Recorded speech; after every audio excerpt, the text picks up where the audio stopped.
Energy is movement. Energy is about living and broadening horizons. At Raizen, the future is now. As an integrated company and global leader in renewables, we promote profitable solutions in energy and mobility to facilitate the journey of our clients throughout the energy transition, end to end, from the field to the customer. We produce today the energy of the future, from 100% clean and renewable sources and using the most advanced technologies. Our commitment to contribute to a low-carbon economy is not a project. It is our reality. Our E2G plants are in full expansion. In the power market, we offer diversified solutions with scalable sources of renewable energy.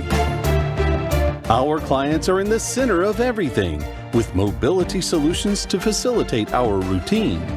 We have the best integrated offer in Brazil, Argentina, and Paraguay. And this is done by our people focused in finding the best renewable solutions. We are reshaping the future of energy today, the energy that moves the world and transforms people's lives.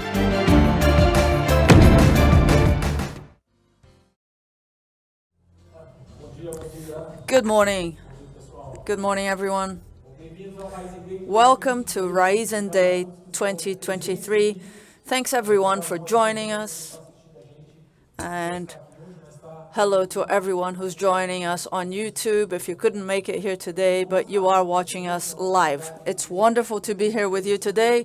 Great opportunity to see people we know again. I am Felipe Casale. I am the Investor Relations Officer at Raizen Brazil. And before we start this event, even when we have a meeting at the office, we have our safety moment. So today is no different. There's no drills scheduled. If the alarm bell goes, it's true. The emergency exits are behind you, and we also have a fire brigade available. All you have to do is follow their lead. We have a lot of content for you. Our agenda today is slightly different to what we usually do. Instead of having our usual institutional presentations, you will notice that we have some very objective material about the main avenues and opportunities we have in our business portfolio. Everything you talk to us about on a daily basis, we will be seeing today. We'll be taking a deep dive since our agro-industrial journey and our positioning in mobility fuels. Today, we'll be taking an in-depth look at all of our priorities, and we will be talking to our executives today. So let's take a look at our agenda for the day. We'll start with Ricardo Mussa, our CEO, with the opening remarks, and then we will be discussing the priorities I just mentioned. At 11 o'clock, we'll have a 15-minute coffee break, and then we'll come back to talk about strategy, results, and Mussa will come back with the highlights. At 12, we'll have a Q&A session with all of our executives. They'll be up here, and you will have the opportunity to ask questions. If you are watching us online, you will have the same opportunity to ask questions.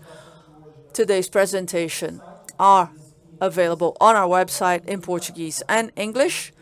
And if you are here today, you can also scan our QR code to download the presentations. So I'm going to ask Ricardo Mussa to come up to the stage, our CEO, for the official opening of our Raizen Day. Thank you. Thank you. Good morning, everyone. Thank you for coming. Wonderful to be back here with you again after the past year. It's been a very hectic year. I'm going to recap what happened this year and talk about what's coming. This is our mantra, operating excellence, and it all starts with safety. These are our safety indicators. As you can see, 2021-22, when we acquired Biosev, things went down because their safety records weren't as good as ours, but we're now back closer to Raizen's levels. 2023-24 started really well. We've had some excellent safety indicators. That is our commitment. We know there's a correlation between safety and good results, and the company is on the right track. Safety is a strategic pillar for us. And down here we have the Ser Mais program. It's one of the main implementations of the Toyota Lean system. We've seen it around the world. Over 20,000 people have been trained on this program. We are on the third year of this journey. Over $500 million has been invested in operating excellence. So that's our main highlight, safety and operating excellence. Second thing I need to mention is our people, our team. We have a devoted, dedicated team. They're highly motivated. And I've got some figures I want to share with you. 43,000 employees. We have the Raizen University training a lot of people. Over 2 million hours in people development in the last 3 years. Diversity in our board, 20% women. Our goal was to reach 25%. We brought on board Biosev, and we went up to 27%. Over 50% of our trainee program is made up of women, so we're taking quantum leaps towards diversity. So safety, operating excellence, and respect. Raizen continues on its diversity journey, and we are doing so well. And today, this is the team that will be here with you today, highly experienced team. Theo will be talking about mobility, Francis about renewables, sugar mobility, Cardozo's not on the slide but is here with us today. Very seasoned team. We'll be answering your questions. We have more people in the audience to talk to you. And this is the team that is helping us deliver the results we have been at Raizen. So since the IPO, some things have worked, some things haven't gone as well. So let's recap on things that have been better than we had imagined at the IPO and those that haven't. And we'll be addressing all those points today. Let's start with what has worked. E2G, this is our star. Since the IPO, the market has been better. There's more demand. At the time, we had 10 ongoing contracts. Right now, we have 45 ongoing discussions about second-generation ethanol. Pricing is better. There's more demand. We had the SAF advent as well. That's driving ethanol. During Francis's presentation, you'll see that last year was our best E2G production. We have broken all of our records. Everything is on track. We're just finishing our second E2G plant. It should be up and running by August, September. Everything involving E2G is looking up. The market is better. Productivity has gone up. Construction works are going well. Everything is on schedule. Ethanol and sugar, another highlight. We've been hearing a lot that sugar prices have to change structurally. That's happened since the IPO. It's gone overboard a little bit, but it has progressed. During Paulo Neves', you will be seeing everything is looking better in terms of final destination. Our 4-year plan was done in 2 years. That was for sugar. You'll see the premium we got for ethanol in terms of Esalq. So we're doing really well on ethanol, both commercially and price-wise. Raizen Power, you will be hearing a lot more about that. That's our power division. That's our new logo for Raizen Power on the corner. Our new division has been delivering on EBITDA, growing the number of clients, generating cash for the company. We didn't talk a lot about this division during the IPO, but it's been hugely successful. Shellbox, Shell Select, Shellbox with 14 million customers. Great platform, is doing better than we had expected. Transactions volume is better than we'd expected. Our merger with FEMSA is going better than we had expected. Close to 1,800 stores select OXXO. Last year, we opened 1 store a day. So program's going really well. Company top line, they're delivering great results and fantastic expansion plan. M&A, our integration went really well. No issues at all with Biosev. We did the integration and conversion in Paraguay. You look at our portfolio, close to 400 service stations with our brand in Paraguay. Our lubricants integration went really well as well. And in Latin America, if you look at our results in Paraguay in terms of market share, margin, we've been doing fantastically well. And in Brazil, as you will see today, we were able to increase our branded service station market share. We've extended our contracts with our resellers, we've improved our relationship with our resellers, and we've delivered fantastic results. Last point here, EBITDA, 6 billion up to 15 billion EBITDA. So that's the upside. What didn't go as we had expected? First, agricultural yield. It's almost like a mantra to us, saying that agricultural yield is Raizen's #1 priority.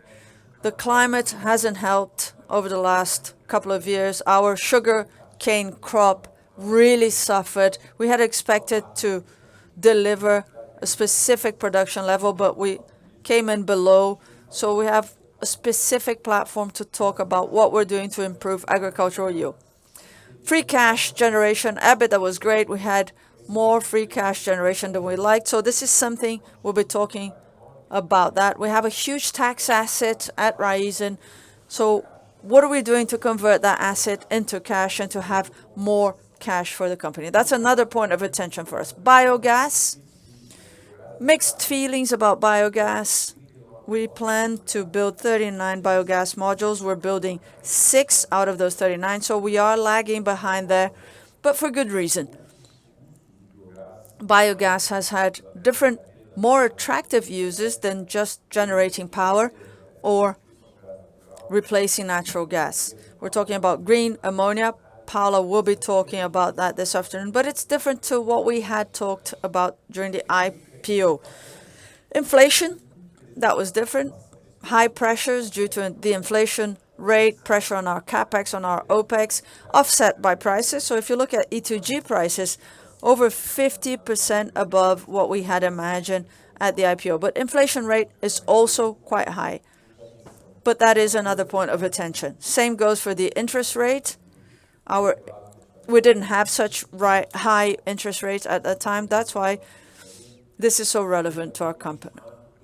Macro environment, especially in Argentina, very complex. Everybody knows the difficulty the Argentinian government has had to keep their currency, to raise funds, so highly complex environment in Argentina, but we are navigating it quite well. Lots of volatility in Brazil. We've had the election, the Ukraine war.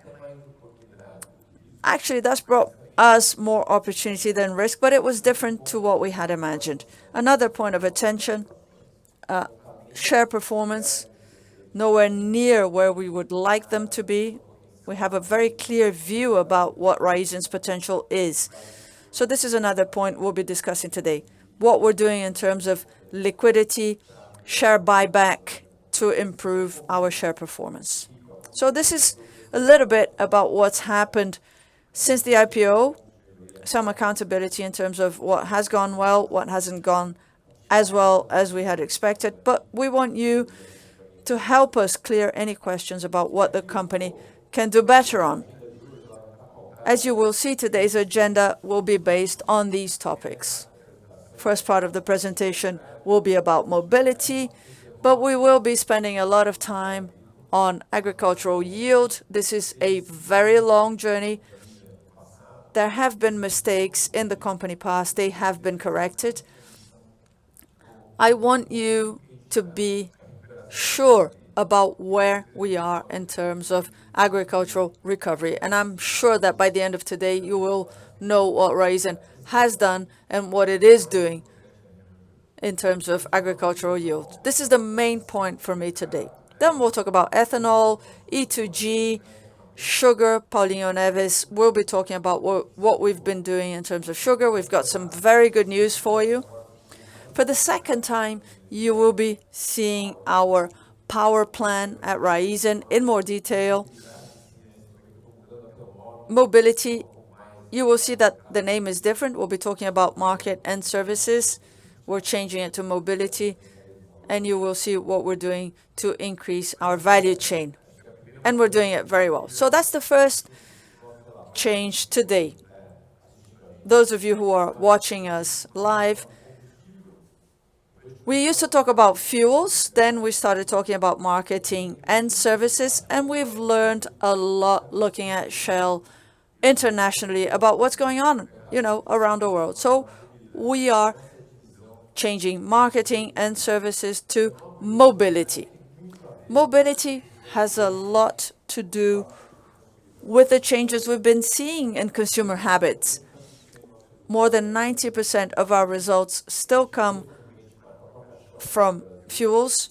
We see what Shell's doing internationally. There are other products that are not just fuels, which account for more than 50% of the company's results. And that's what we want to do. So we're going to talk about convenience, financial services, Shell Recharge. So mobility, 50 million consumers going through our network close to 3 times a month. So that's a huge change. This is our new logo. Shell launched it globally. A new brand use, much more human. It looks great. So that's our main change. And to talk about that change, I'd like to invite Theo to come up to the stage to explain a little bit about that. We've changed the team structure. We're bringing together mobility under one single person because we had mobility in Argentina and Paraguay. Under Theo, he was the CEO in Argentina and Paraguay. So the structure has changed. We're bringing Argentina, Paraguay, and Brazil together under the same structure so that we have more independence, more dedication, more focus. And I'm going to let Theo introduce himself. Many of you know him. He's one of the people who knows the most about fuels and mobility around the world. Huge experience with Shell, came to Raizen, lived in Brazil for years, went to Argentina, did a great job there, took in Paraguay, and now he's going to be in charge of Raizen's entire mobility division. Good luck, Theo. He just started in April, and he's going to talk to us about Raizen's future in mobility. Thank you, Musa. And I'll come back later for my closing remarks. Hi. Hello, everyone. Musa has introduced me, so I won't do it again. I'm Argentinian. I lived in Brazil for 12 years. I apologize for my Portuñol. I haven't spoken Portuguese for a few years. I have 27 years in Shell Raizen. I started at Raizen in 2011. I was there until 2015. Then I went to Argentina to run our business there. Raizen came to Argentina in 2018, and I've been in charge of Argentina and Paraguay since then, and now I am taking on mobility for the whole region. It's called LATAM, so it's Brazil, Argentina, and Paraguay. Today, the first thing we're going to see in terms of mobility is a summary of the pillars that have been driving the work we've been doing in the past few years and will continue to drive the work we do in the future. So that's the first part. Then we'll look at results in Brazil. Cardoso will be talking about Brazil, and I will conclude by talking about Argentina and Paraguay.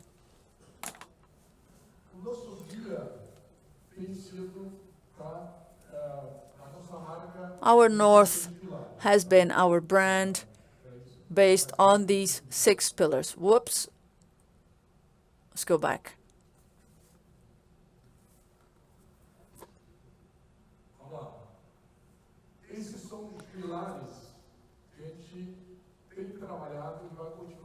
These are the pillars that we have been working with and that we will continue to work with over the next few years. This is our 2030 journey.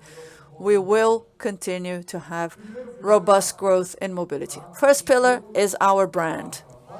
We have the most valuable brand in the industry. It's been the most valuable brand for 9 consecutive years. The most valuable brand in the world and in our region. It's a benchmark in innovation and quality. And our main asset, working with a unique brand. It's the only international brand. We are the only company that uses everything we get to learn around the world, and we get to bring that to our clients in Argentina and Paraguay. Second pillar, another huge brand, Shell V-Power. Shell V-Power is the best-selling product in the world. It's a unique product, and our focus will be on growing our premium product mix in Brazil, Argentina, and Brazil. This product brings in additional profit to the company and to our reseller partners. So we need to go back to growing this unique product we have, which is Shell V-Power. And Shell V-Power is the only product on the planet that cleans the engine 100% since the first time that tank is filled. So we've been working hard on continuing to grow this product. Lubricants, we know that we've acquired a lubricant business in Brazil a year ago, in Argentina since 2018, and our focus is still on providing the best integrated offer, specialty lubricants to our clients. This is the leading brand, has been the leading brand around the world for 16 years, and the leading brand among OEMs in Brazil, and the second brand in Argentina. Great products such as Helix, Rimola, Advance, and we will continue to work on growing in the retail market and in the B2B market, and especially expanding our premium product mix. That is our objective. And as part of that objective and that strategy, we will be integrating our two-plant operation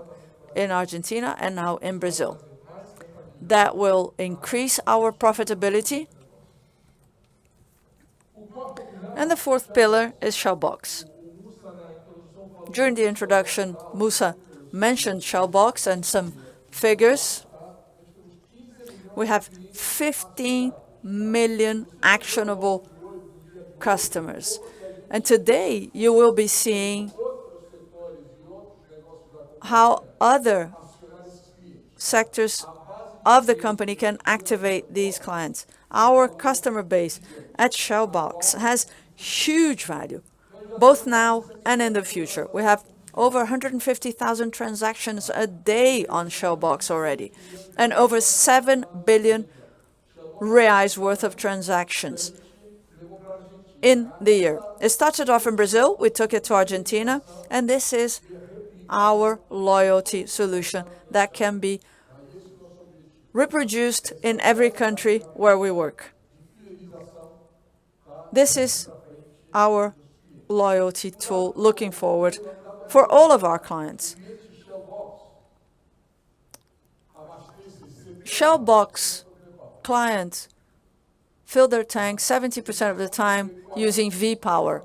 That's 40 to 50 additional points to a non-Shell Box customer. That is the power of that tool. That is the power of that solution looking forward in terms of growth. Last year ago, we launched our corporate Shell Box, focusing on light and heavy fleets.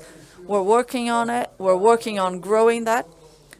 It doubled in the second year, and it has a record volume on the platform. So we will continue to develop that solution so that we can continue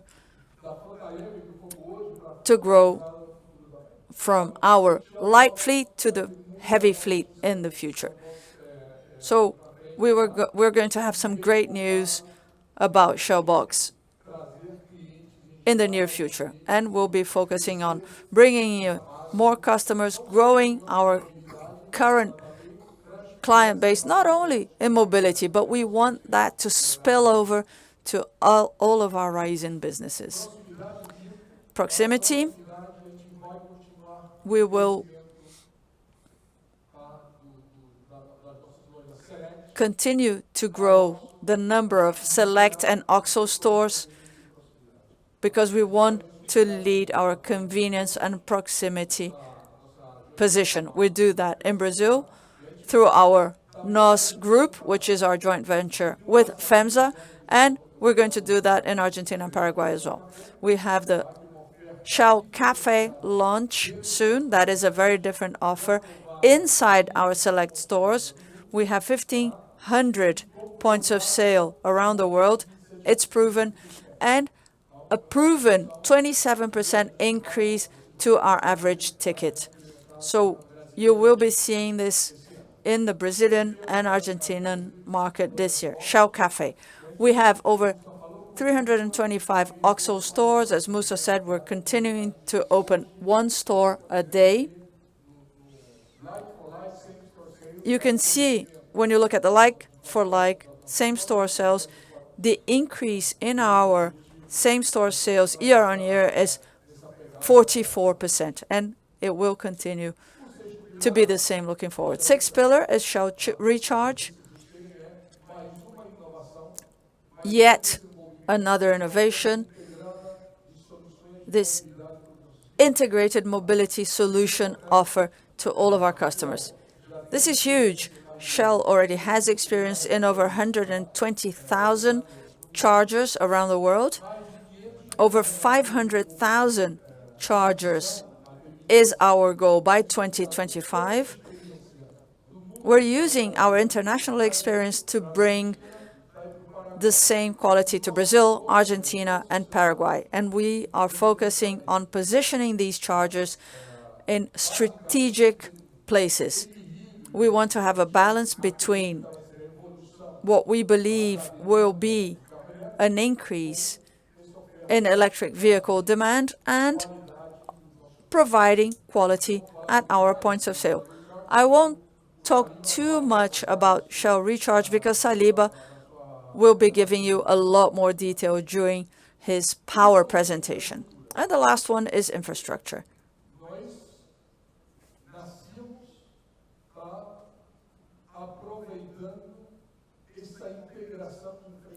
We were born making the most of our infrastructure integration. We have grown in the region,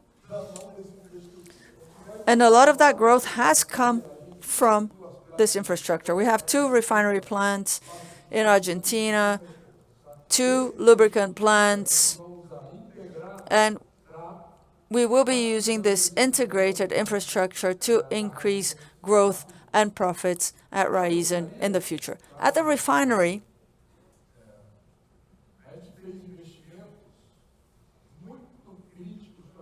we have made some critical investments to increase our refining capacity.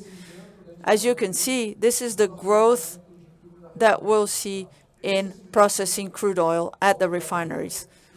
And that will bring us close to $60 million a year worth of incremental margin. So we're replacing imports by processed and refined products in our own Buenos Aires refineries. These investments are key to increase the group's profits.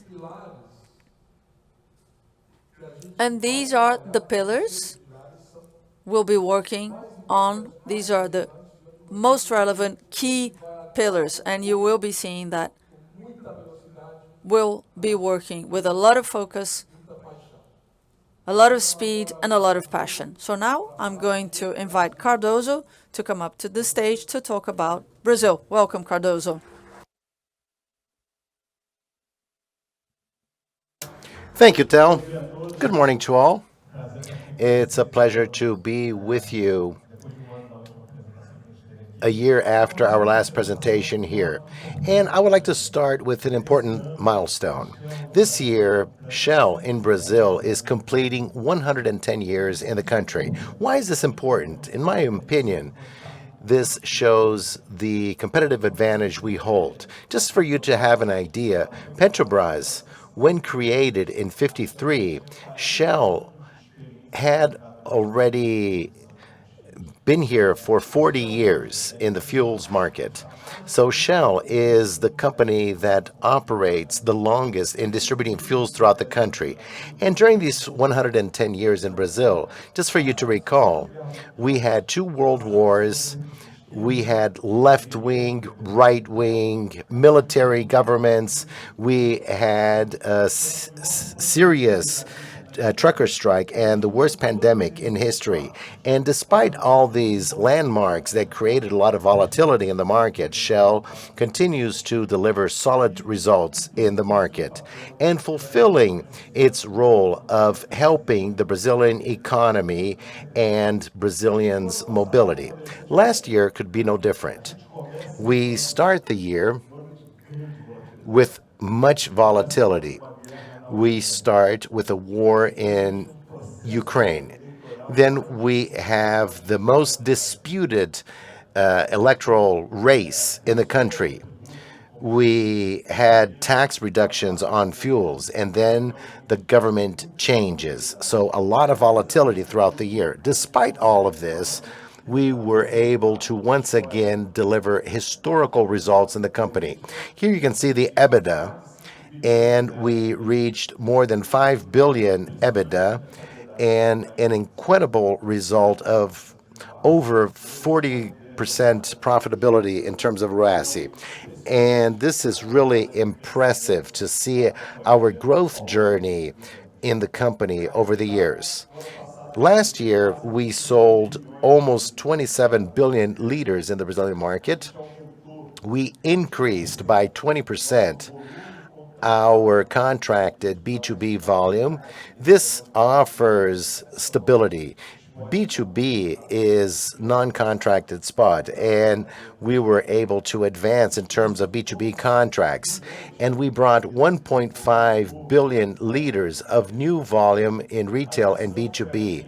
And aviation was the great star of our business. We closed great aviation contracts, and one very important one was the contract with Azul, a 5-year contract of exclusive supply wherever there are Shell bases. So a spectacular year for aviation within Raizen. We grew by 5 times the aviation volume, and these are pre-pandemic volumes. And last but not least, we added another 300 new stations, gas service stations to the Shell network. All of this is only possible if you have 3 pillars, in my opinion. The first one is a product and services offering that cannot be replicated. Here I show you 4 examples that were the stars at Raizen last year. The first one was Shell Box. We increased by over 30% the number of clients. Besides the consumption of premium products, this is the channel by which we are able to transform our business from B2B to C, from B to C to B. So I connect to the end consumer and make them loyal to our Shell brand. So we believe a lot in this and have grown at a very fast pace. So we have invested heavily on this product because this is the future of our business. Another point that I would like to highlight are our convenience stores that Tel already mentioned. We have over 1,600 convenience stores with the Select brand, and if I say 325, probably someone's going to give me a call and saying, no, we just opened another one. So we're shooting at 350. Why is this important? This will total around 2,000 stores. This allows us to gain scale, which allows us to decrease costs and improve profitability and integrated profitability. So better profitability for Raizen and for our franchisees. One example of this is our distribution center at Cajamar. It was recently expanded and automated and is helping a lot in our profitability journey. The second pillar that I just mentioned is the focus on profitability. So we use all these products to improve profitability and always integrated profitability. The first example is the new V-Power Shell, the Shell V-Power. This is a unique product, the only international company in Brazil that cleans 100% your engine and generates fuel savings. So this is a win-win-win situation. The end consumer wins with the maintenance of their engines, and they win with the fuel efficiency, and the stations, they also gain in margin, and Raizen also gains. So this has been tested together with Ferrari in international laboratories. So this is a competitive advantage that we have in the Brazilian market that is really outstanding. Another point is our brand. We are the only company in Brazil with an international brand, and this gives us access to technologies that no other companies in Brazil have. This year, I visited the operations in Europe, Turkey, and US. This allows me to bring to Brazil what is leading edge in international markets that have a different level of maturity than Brazil, and we can then anticipate movements in Brazil. And last but not least, is portfolio management. Here, I would like to highlight the focus on the Shell converted network.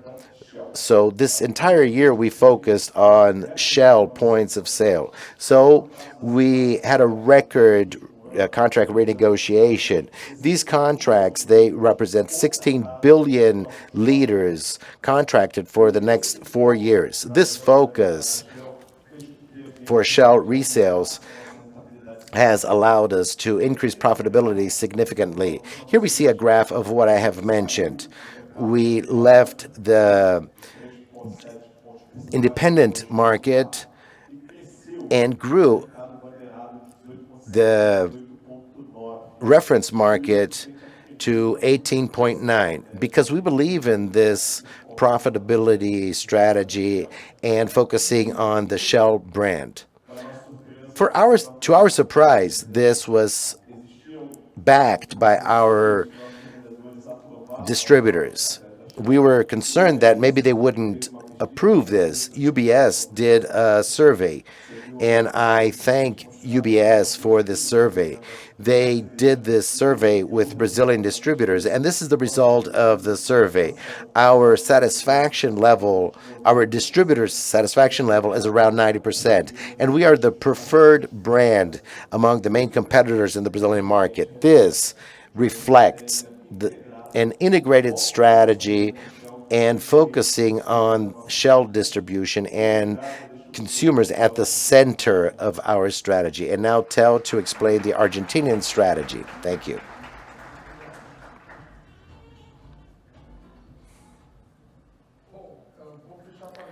I will close with Argentina and Paraguay.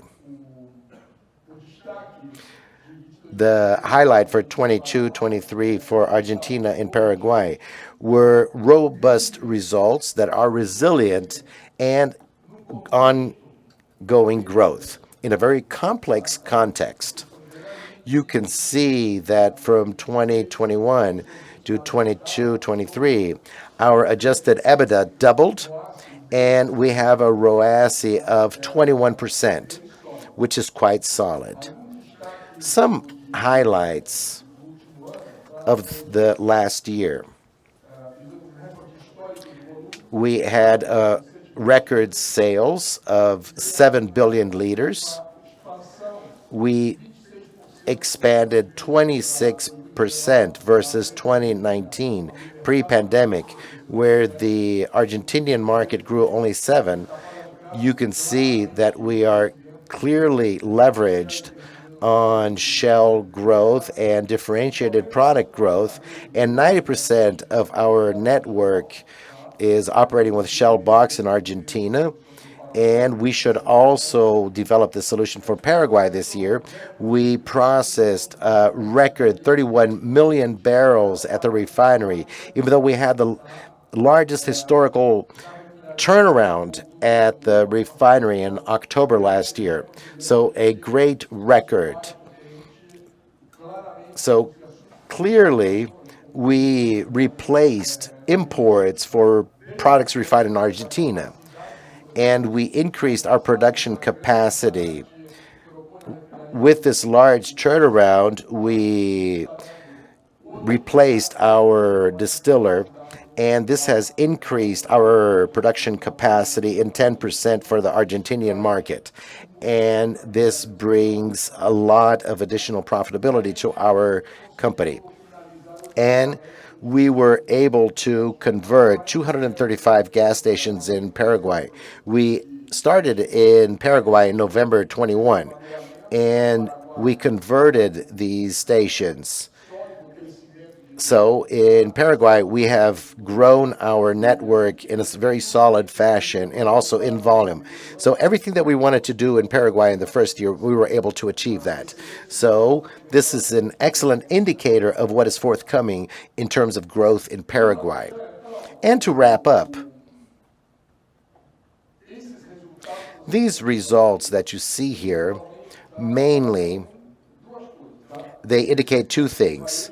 Retail growth, we grew almost 3 percentage points in terms of market share in the last 5 years. So we grew every year, and we also grew much more in lubricants.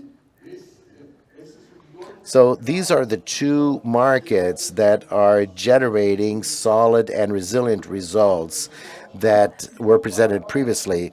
And in Paraguay, we are already a market share leader in this segment. So Paraguay will break records in this journey as we saw in Argentina. Our premium product mix in Argentina is the highlight, much above the competitors, and also growing year over year. So this is the objective and the work we have been doing. So our north or our mandala are these 7 priorities that we will continue to focus on from here on. Thank you.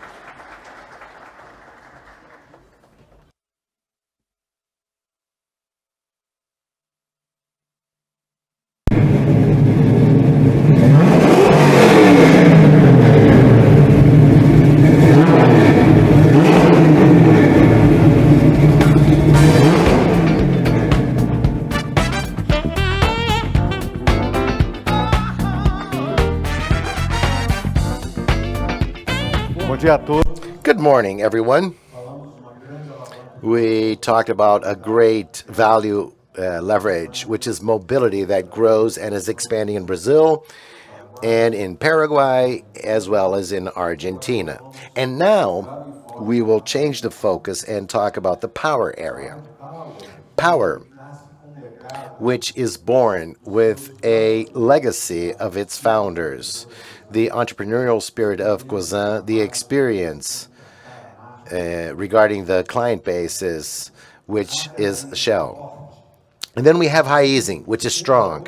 Raizen that arrives in the market after 10 years operating, where the sum of the parts is greater than the whole. This is very important because the energy, the renewable energy area, just like mobility and other value leverages that will be touched on in other presentations, starts having dynamics and capacity to deliver value to the shareholders that is ever growing and exponential. So the trajectory of the power area of renewable energy has this contents, where you start perceiving that in economic theory, it is possible for the sum of the parts to be greater than the whole. Renewable energies. What are we doing? What is the operational model? This operational model operates so as to replicate and feed a triad that is concentrated on the focus on consumers, the primary generators of value. So when you focus on consumers, you have access to them. And when you have access to consumers, you are able to ensure that you make available innovative products in a dynamic world. But only by focusing on consumers is not enough. You also need a trading area an energy desk that is strong, that is savvy and technical to ensure that the electric power market is protected and shared in a very volatile world. The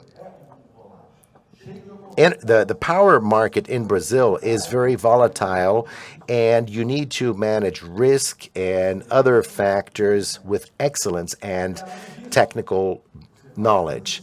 And besides this, you transition to a 100% renewable world based on an Raizen ecosystem. The renewable energy that comes from biomass, from expanding our strategy for solar distributed energy, and also the concept of bringing to consumers other types of energy efficiencies by means of AC management. So you can see that this virtuous cycle, clients, trading, and renewable assets, one feeds the other. We tested this model during 22 and 23. And what a model and what a success. Everything turned out right in this year. A year in which the focus on clients ensured significant expansion of our client bases, literally exponential growth. We have become one of the largest energy traders in the country. We delivered to shareholders robust results, and we leveraged our entry in solar distributed generation. Besides this, in 22-23, as Tel mentioned, we launched the Shell Recharge program in Brazil to make available electric chargers throughout the country by means of the registry in our app of 3,300 drivers of EVs. So ecosystem, chargers available on the streets, and the app talking directly to consumers. So we did all of this. We are proud of this. And we decided to look forward with a new brand, to create an identity in the electric sector. So I will share with you a 1-minute video that shows you this essence, which demonstrates what this Raizen Power brand means.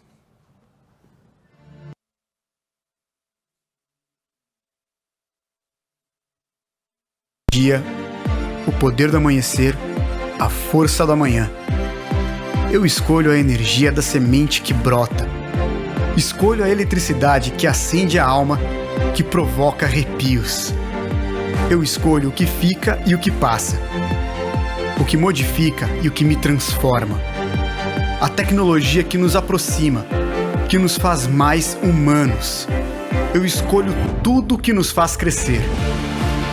E sei que as minhas escolhas movem o mundo.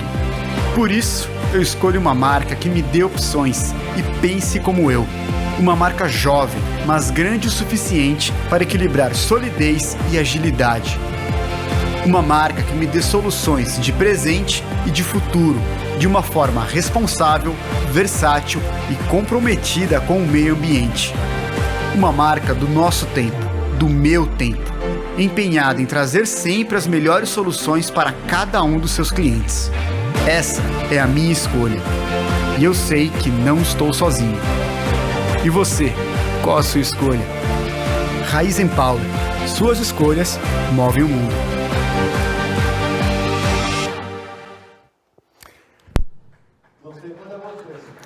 I don't know about you, but I always get goosebumps when I see that. Because this is a brand that has the purpose of bringing to the market solutions that improve the quality of life of people. This is our commitment to develop together with consumers' choices, your choices, how we will power the world. A brand that recalls its origins, earth, roots that sprout, and seeds that fly. Seeds that become leaves, become green and sustainable, available to all consumers we have. This is the Raizen Power brand. Why?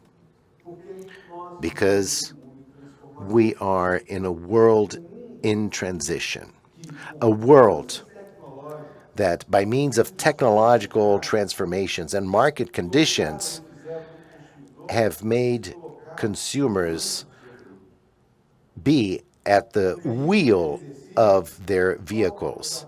And there they decide the most favorable price with regard to their preferences.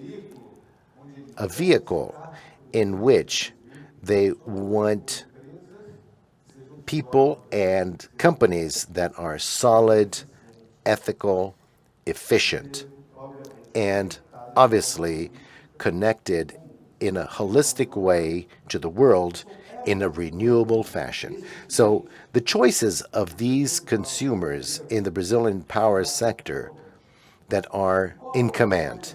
And what is the proportion of these consumers? It's an incredible number. 8 in every 10 Brazilian consumers today, if they could, would choose their supplier. That's the good news. But now let's make things a bit more complicated. Where are these consumers? Everywhere. 85 million consumers in Brazil in high voltage, low voltage, free market, captive market. So what is the secret? So how do you get close to this consumer that is behind their wheel? And how do you find solutions for them? Our solution is one word: proximity. We need to be close to our consumers. And how are we doing this? What is our strategy? The strategy that we call the channel carousel. Here, I would like to present two types of wheels: the internal wheel of the Raizen ecosystem and the external wheel that expands from this ecosystem. In the internal wheel, I will give you some examples of how it is possible to point to any place on this wheel and how you can find consumers of any size: large, mid-sized, and small consumers. So the Raizen ecosystem wheel example is the fact that we already supply energy or are offering support to migrate from the free market with 1,000 service stations with the Shell brand. Another example are companies of the Cosan group. We are the energy managers of Rumo, the largest railroad company in the country that grows and grows with Raizen. Another example, the digitized use of the capacity of accessing Brazilian consumers of Shellbox, a powerful tool to find distinct levers. So this is the power of the internal wheel. But we didn't stop here. We expanded to the external world, which is a much larger ecosystem, one that sometimes is digital, where you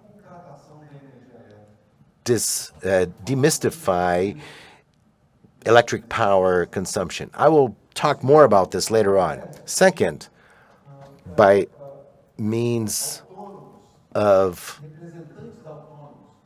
autonomous reps who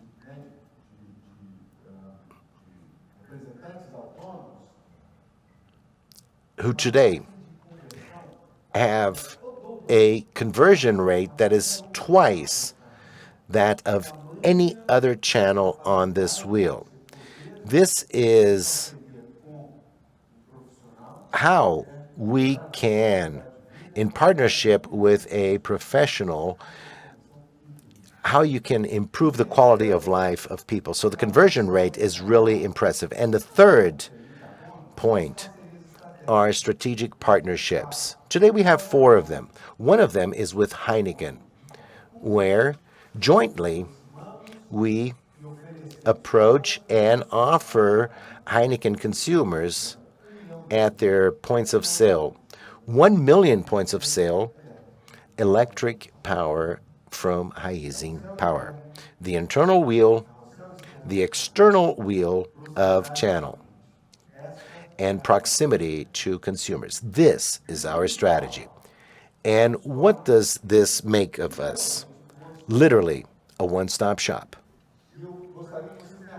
And please follow me through this slide so that you can understand by means of words what this means. What is this concept in practice? Let's start with the first area for all consumers. Mercado Livre, check. Distributed generation, check. Solar panels on people's rooftops, check. Air conditioning management, it's not here, but we also do it, check. Electric mobility, check. What does this mean? Literally, in practical and objective terms, an integrated power ecosystem. So an integrated power ecosystem that is ever more digital. Why? Because digital brings an easier relationship with consumers of any size and at a lower cost. So we work in the channels, the so-called wheels, with our strategy and with national coverage. We have products for all consumers, coverage, and proximity, and always 100% renewable. Biomass, solar energy, biogas, and even for small power plants, hydroelectric power plants. So this is the one-stop shop. And what does this make of us? A company in Brazil that is literally at all places. Larger clients, mid-sized clients, and small-sized clients. Of the larger ones, we have hundreds of operations that our trading desk does. So pricing, hedging, etc. We also support the Guarulhos Airport with the purchase of electric power long-term at fixed prices. So you will provide cash flow stability. We also do this for Volkswagen. And I could stay here days talking about thousands of clients. So the airport and Volkswagen are just some examples of many. I will give you 3 brief examples of mid-sized and small clients, because this is our moment of expansion.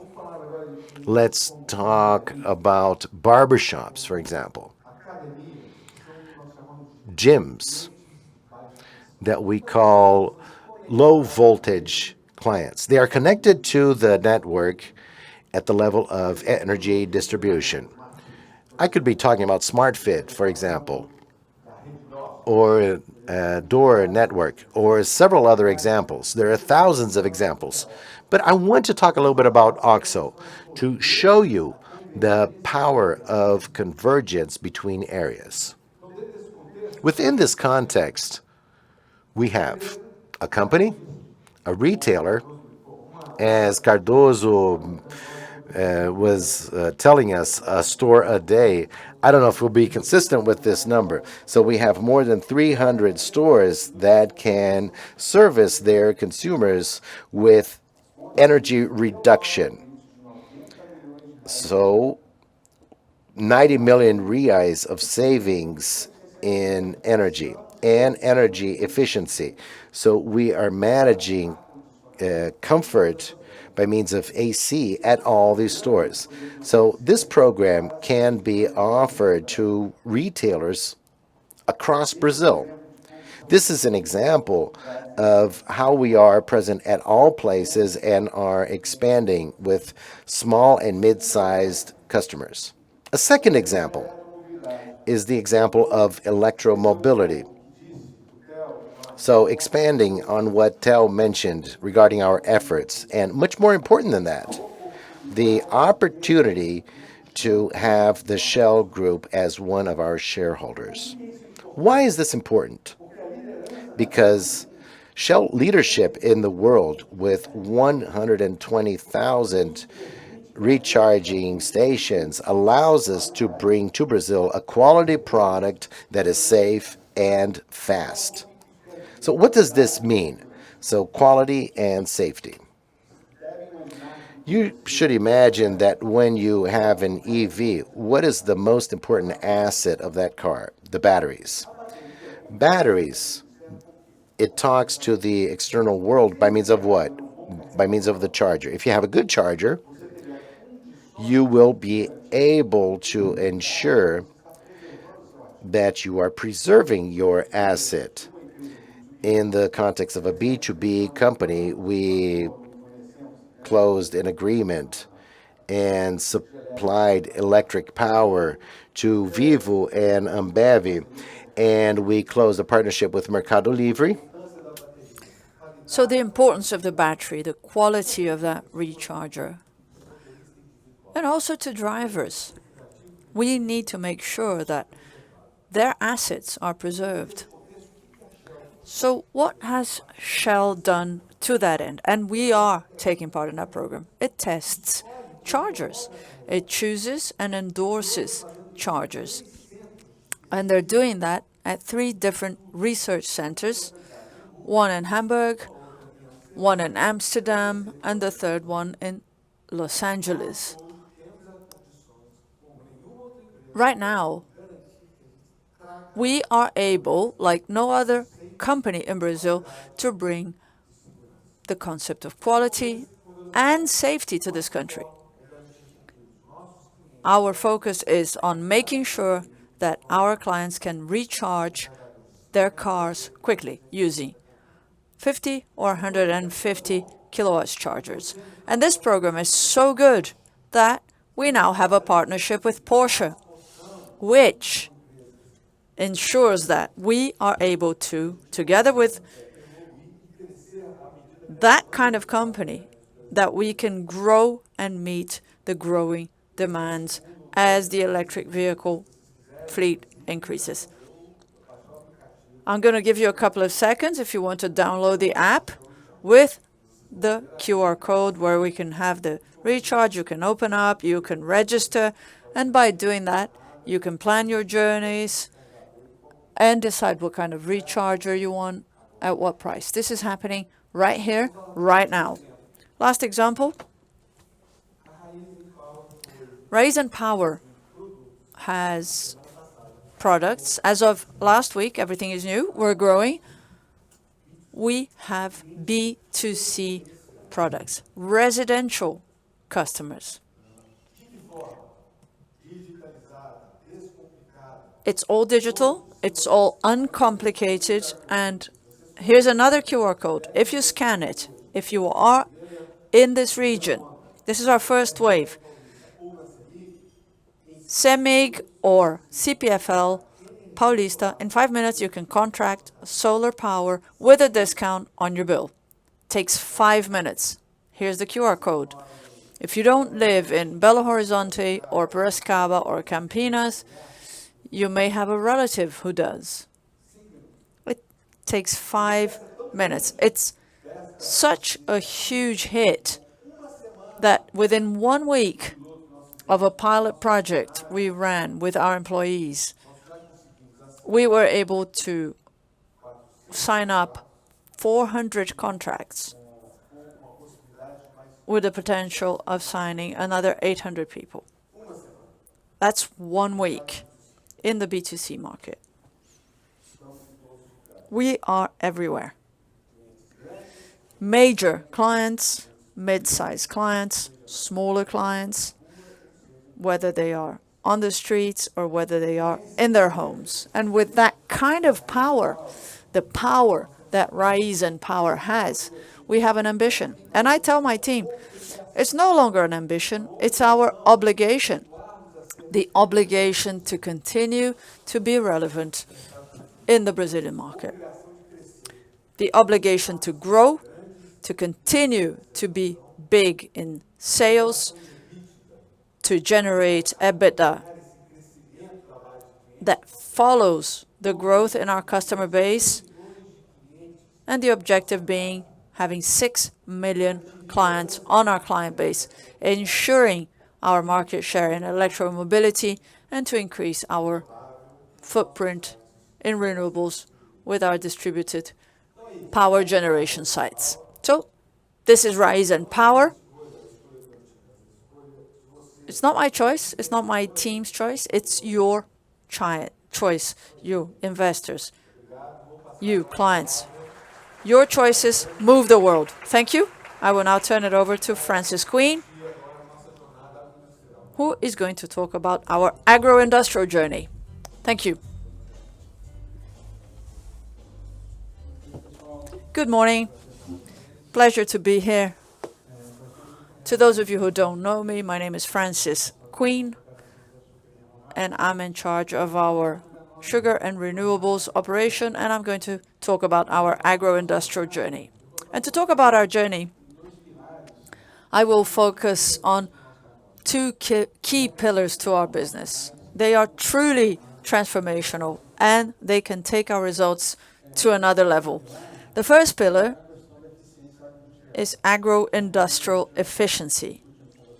This is something we've been talking to you about for a while now, and it involves our agricultural yield in our own sugarcane crops and agro-industrial efficiency, reducing our unit cost, which is helped by yield, because when you have more volume, you can decrease your operating fixed costs. And portfolio management, not just land lease, but also sugarcane, because that gives us an opportunity to increase profitability. And this pillar, the pillar of excellence, is supported by our excellence program that Musa mentioned in the opening remarks. So we have an excellence program that aims to ensure quality and consistency in our deliveries. And this is a key pillar, and we'll have an opportunity to take a more in-depth look at it. The second pillar is our growth in renewables. This is also a topic we discussed a lot in our IPO, our plan to invest in renewables. And the main element of this program is our investment in second-generation ethanol. And during this presentation, we will be talking about our performance, how we are delivering on our commitments, and our rollout program. How are we doing when we compare what we're doing to what we had promised way back when? So, let's take a closer look at efficiency. The main topic here is our yield with our own sugarcane. And let me share this concept with you. The potential of our sugarcane plantation. As we get to know the land, as we get to know the soil, you can conduct a technical assessment looking at sun radiation, rain, heat, and you will know in theory what you can extract from your sugarcane crop. That is the potential of your sugarcane crop. And when we look at the potential to lease land, in theory, the number is 83 tons per hectare. That's how much sugarcane we should be able to extract for each hectare of land that we grow cane on. Now I'd like to share with you our results from last year. We only delivered 7 tons per hectare in our own operations. That gap in a commodity business is obviously huge in terms of cost and in terms of product volume.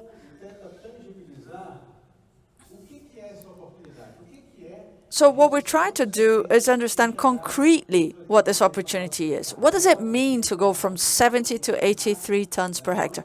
Obviously, there's the climate, but we're talking about a 20% gap. So obviously, this is an operating gap, which we need to deal with so that we can unleash the potential of our sugarcane crop. When we look at our efficiency journey, where the main component is yield, but it also involves using our portfolio, optimizing costs. If we look at last year, considering Consecana at 1.17, that was the Consecana range we had at the close of the 2023 crop year, we get 3 billion reais worth of annual cash generation. That is transformational.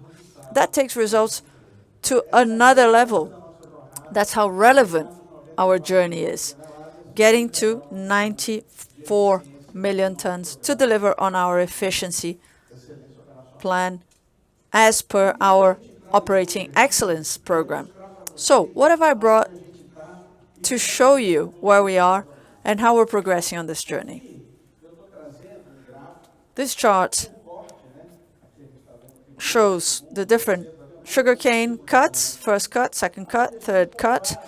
This is the sugarcane cycle, and we're comparing how we have kept to the potential I mentioned earlier compared to how our suppliers have done in terms of their potential. And this chart is interesting because sugarcane suppliers operate in neighboring areas. They're very similar to where we grow sugarcane. And their potential is very close to ours, around 83 as well. So we are able to eliminate climate effects that have been seen over the years. So results here start in 2013, all the way through to this crop year. And what I wanted to draw your attention to, which is something that we talked a lot about during our IPO, was the moment when, due to decisions we had to make due to CapEx restrictions, operating issues, we started to move away from the figures. Around 2017, this relevant gap started to appear, and the main gap happened at the first cut. And 2019, that was close to a 15% difference, which accounts for 17 to 20 tons worth of impact, depending on the potential of the first cut sugarcane. And depending on that impact, it will affect the whole cycle, because if your sugarcane crop has issues, has weeds, it will affect the entire life cycle of that plot.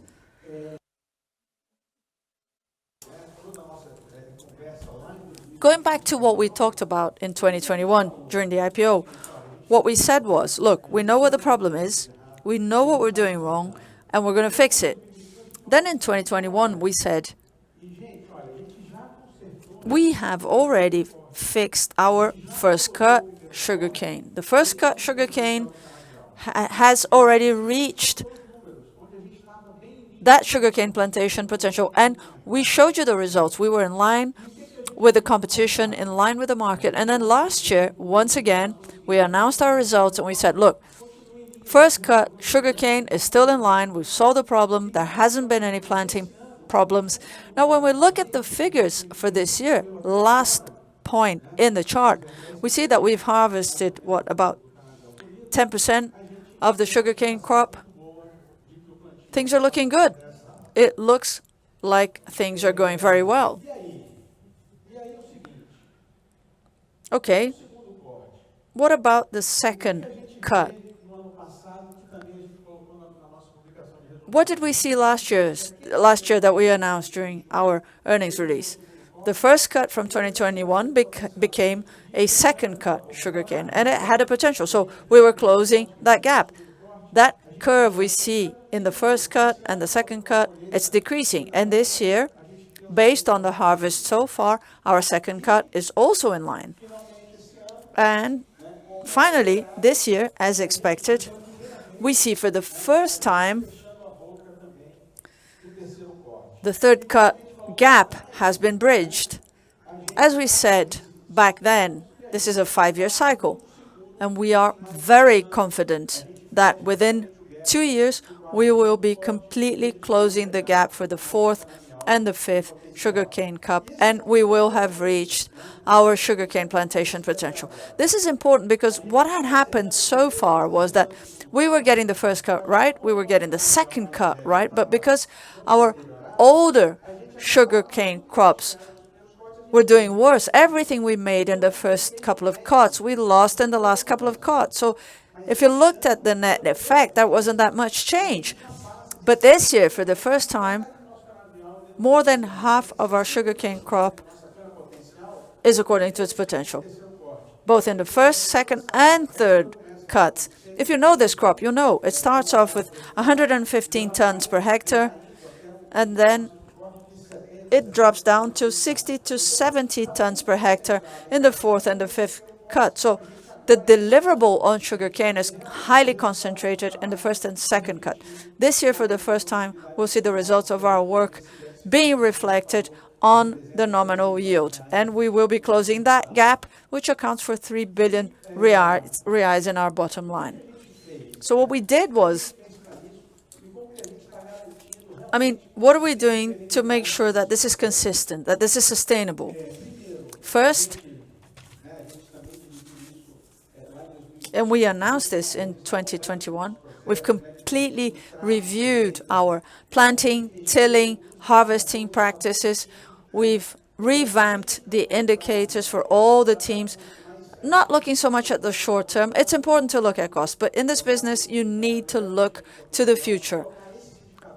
You need to look at yield, reaching potential, and we need to set goals. We need to set the right goals and have the right incentives for the team. So we've made a lot of investments in technology precisely so we could make sure that we had the right quality control processes in place. Digitally, we're going to talk a bit more about what we're doing to make sure that we can manage all of our planted area, and field quality processes as well, where we monitor the operation on a daily basis and we can see how we're doing online, what our agricultural quality is like. And now I'm going to play a video for you precisely about agricultural process quality.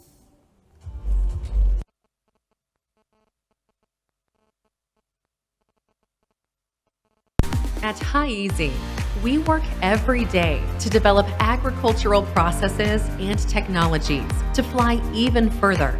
We want to be a reference in productivity, efficiency, and innovation to offer the best energy to the world. Everything starts with improved planting and better agricultural practices that, together with exclusive technologies, ensure control and quality. For this, we rely on geotechnology, such as UAVs. Its use consists of an overflight to capture images, which are analyzed using artificial intelligence software. With this, we can plan the layout of our sugarcane plantations when planting them, thereby conserving the soil, avoiding failures, identifying weeds, capturing operational performance, and determining improvement opportunities after planting. A well-formed sugarcane field is key to good productivity, and caring for this cane plantation over the years is essential to ensure a lasting culture. For this, we control rigorously the harvest by following its quality and assessing the field via our Central Integration Agro-Industry, CIA. At CIA, we analyze online the harvest, loading, and transportation operations, providing the team with more efficient machinery follow-up and improved quality. This results in cheaper operations that allow the sugarcane plant population to be maintained with less trampling and soil compaction. Weeds and pests are monitored by UAVs and technologies that allow us to choose the best control tools. Kronos, for example, is a pioneering agricultural implement that helps optimize important operations and allows to maintain our sugarcane plantation healthy. By ensuring productivity and longevity based on good practices, quality, and technology, we guarantee sustainability in our production. Our monitoring via satellite generates images every 5 minutes, identifying possible fires in the productive areas. All this technology guarantees safer work in our operations. The use of software and logistical strategies offers truck traffic control and monitors the driving profile of drivers to avoid accidents and ensure quality. Improved plantations, productivity during harvesting, and quality treatment guarantee the future of our energy. Raizen, reshaping the future of energy. Legal. Great. And that's why we're confident that we have dealt with the issue. We've invested a great deal in making sure the basic elements are well done. We've invested in process control, so we are sure that we'll come out the other end. And the second pillar, which is key to the business, as I said, it's 3 billion worth of cash generation this year. We're on the right track to get that. And the second pillar, which has a huge impact on our business, is our growth in renewables, more specifically, second generation ethanol. And obviously, on our journey to deliver on this, last year we had another milestone, record production in our plant, over 30 million liters in 1 year, major growth in 4 years, 80% increase in production in this first plant in Piracicaba. So everything points to the fact that we're on the right track. The largest E2G plant in the world operating with stability and some record deliverables along the year, which makes us confident about our investment plan. Within 1 month, we got to 3.5 million liters produced a month, and if you annualize that, it's closer to the future capacity of our 82 million liters in our plants. And these new plants we're building include many enhancements when compared to the first plant. I mean, that was the first plant. So obviously, we're expecting huge upside from these new plants we'll be delivering soon. So what about our rollouts? We've announced this to the market. Our commercial team has sold 8 plants in addition to the one that is being executed now. They have been announced to the market, sold, and right now we're building 5 plants concomitantly. We will be seeing where they're at in a minute. Each of these 8 plants that have been sold, and these 5, their capacity is 82 million liters, and our capex for these plants that are being built is roughly 1.2 billion reais, which is a very positive scenario for us because you've heard when we announced these 5 plants, it's close to €1 per liter, 1,000 euros per cubic meter. And at this minimum price, that is the minimum price because we have an upside, right? We have guaranteed returns of 20% leveraged. That's the kind of financial impact we're talking about through the implementation of this E2G growth plan. And looking forward, our plan is this year, the first plant will be up and running in the second half of the year. And as we had said during the IPO, we will have another 2 plants coming into operation a year. And then in 2027, we'll have 3 a year, and we'll have 20 plants by 2030-31. That's huge. What we're doing is to add 1.6 billion liters of cellulosic ethanol with this kind of premium without adding a single agricultural hectare. And you know this business, so you know our cost. You know what our recurring capex is to keep our sugarcane crop going. Adding this kind of number by using waste alone is huge to our cash generation. We're getting bigger returns on our business. We have very relevant cash generation for our business, and we're bringing stability to this business because these contracts have fixed value, hard currency, and that changes the profile of the company. This program has the power to truly transform our business. So how are we going to deliver all this? The way we're approaching this is very conservatively from the start. We are working with modules. So we took the design of our plant and the critical components of our Piracicaba plant, and we have repeated that model. So this new plant includes 2 modules that are currently in operation in Piracicaba. And that's a win-win because over 80% of our plant is standard. So we're just repeating the same process over and over again, 20 times using the same equipment. They're all interchangeable among the different sites. There's huge synergy, and that is translated clearly into less risk and less cost. And what's important here? First, people. We're completely ready. We have 3 different divisions focusing on construction. We've brought in senior people from the market, 2 mining directors, people from civil construction to help us. Because these are major investments, and the people who will be running these plants, that human capital is key. We're bringing them in 2 years ahead of time. Managers, supervisors. Soon we'll be bringing in the rest of the operating team. We're training these people. We're taking them to Piracicaba. Our plant is up and running there, and they are learning on site, hands-on. And we're using those people in the construction work as well. So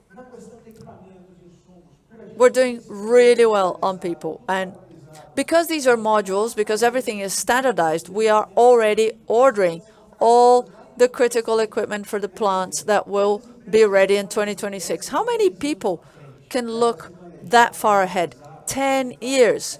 We're planning. We're making the most of the synergy we have with the rest of our ecosystem. And the same goes for input. We have very long-term contracts for all the critical components, special alloys we're going to need, enzymes, everything well ahead of time, and with the commitment of our main suppliers and partners, which are key. For each of these plants we're building, we'll need 2,000 people on site.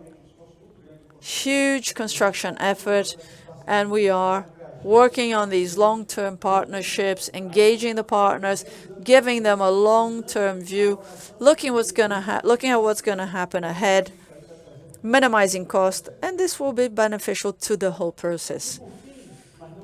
And last but not least, I would like to talk about what's coming. What's coming after all this? This is in our hands. We have the biomass, we have everything. We still have lots of efficiency opportunities.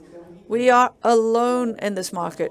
No one else has a commercial solution to produce cellulosic ethanol. We have a lot to do. We have a lot to develop on enzymes, on yeast, on materials, internal processes. So when we talk about growing, there are huge avenues with our hardware, and biomass is a key element in our process. It's a very hard process. It's no surprise that the other companies, the competition has failed. It's a difficult process. There's corrosion, there's pressure, there are high temperatures. And what we can do in terms of processing, cleaning the bagasse, will be hugely relevant to convert products, to make capacity available at the plants. And out of these effects, we see a clear potential for these plants to get to 9 million liters. And that will take place over the next few years. And we have more disruptive avenues to explore as well. You are all familiar with our market, and you know that we use practically all our bagasse to produce energy and steam for our plants. We're self-sufficient, but we use practically all of our bagasse to do that. If we are able to find, and we will find, actually it's not if, it's when we find a solution to replace that, whether it be a different biomass or electricity. There's a very promising market out there in terms of power prices, a downward trend looking at the long-term future. We know that we will have the opportunity to replace that bagasse, and the bagasse that we're using right now to produce power and steam would be enough to build another 40 E2G plants. That's the kind of value we'll be able to unleash. And lastly, I'm going to talk about tech licenses. This is another huge opportunity we're just beginning to explore.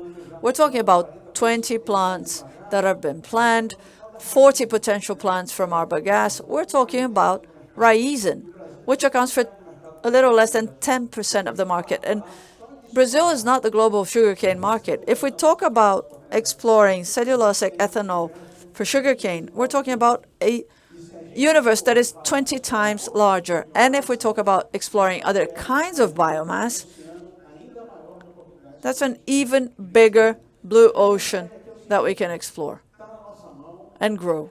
This is in our hands.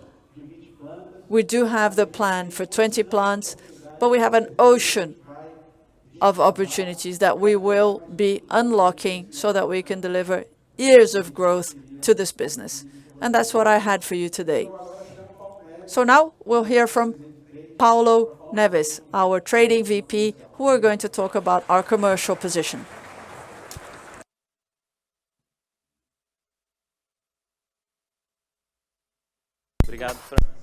Thank you, Francis. Good morning, everyone. It's a pleasure to be with you once again. And I will talk a bit about sugar and ethanol. So I will continue this discussion with you. Let's start with sugar.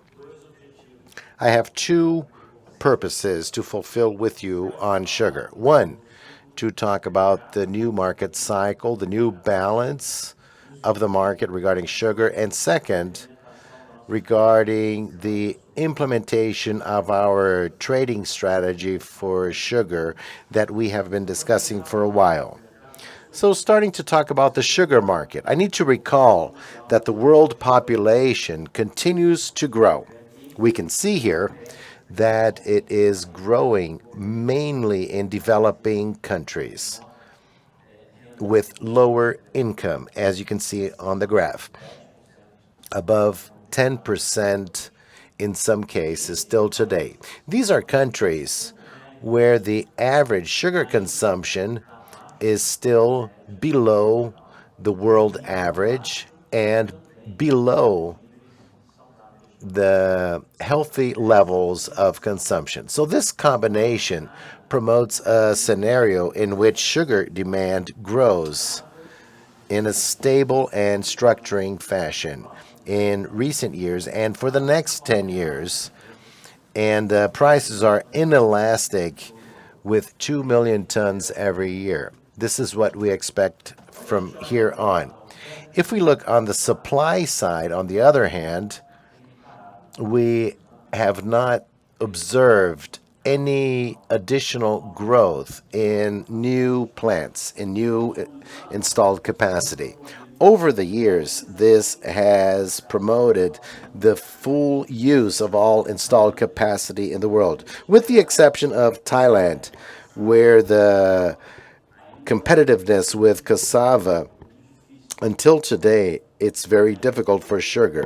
But in all other regions of the world, as you can see, we have reached a limit. So we have reached a moment in which new investments are necessary for this growing demand to be met. And how will this happen? By means of a new price balance. It's important to say that the reality of production costs around the world is very different. And Brazil undoubtedly is the most efficient country for sugarcane production and therefore has the lowest production cost. So, what do we expect with this? We expect, first of all, a reality of new prices. Last year, we were already talking about this, and 2 years ago as well. And this is already a reality in the last 3 years in this market. And this is here to stay because these investments need to occur. So, this new price balance should maintain itself over upcoming years until we have new installed capacity. And this new installed capacity should probably happen here in Brazil, taking our country to become an even greater reference in the international trade for sugar.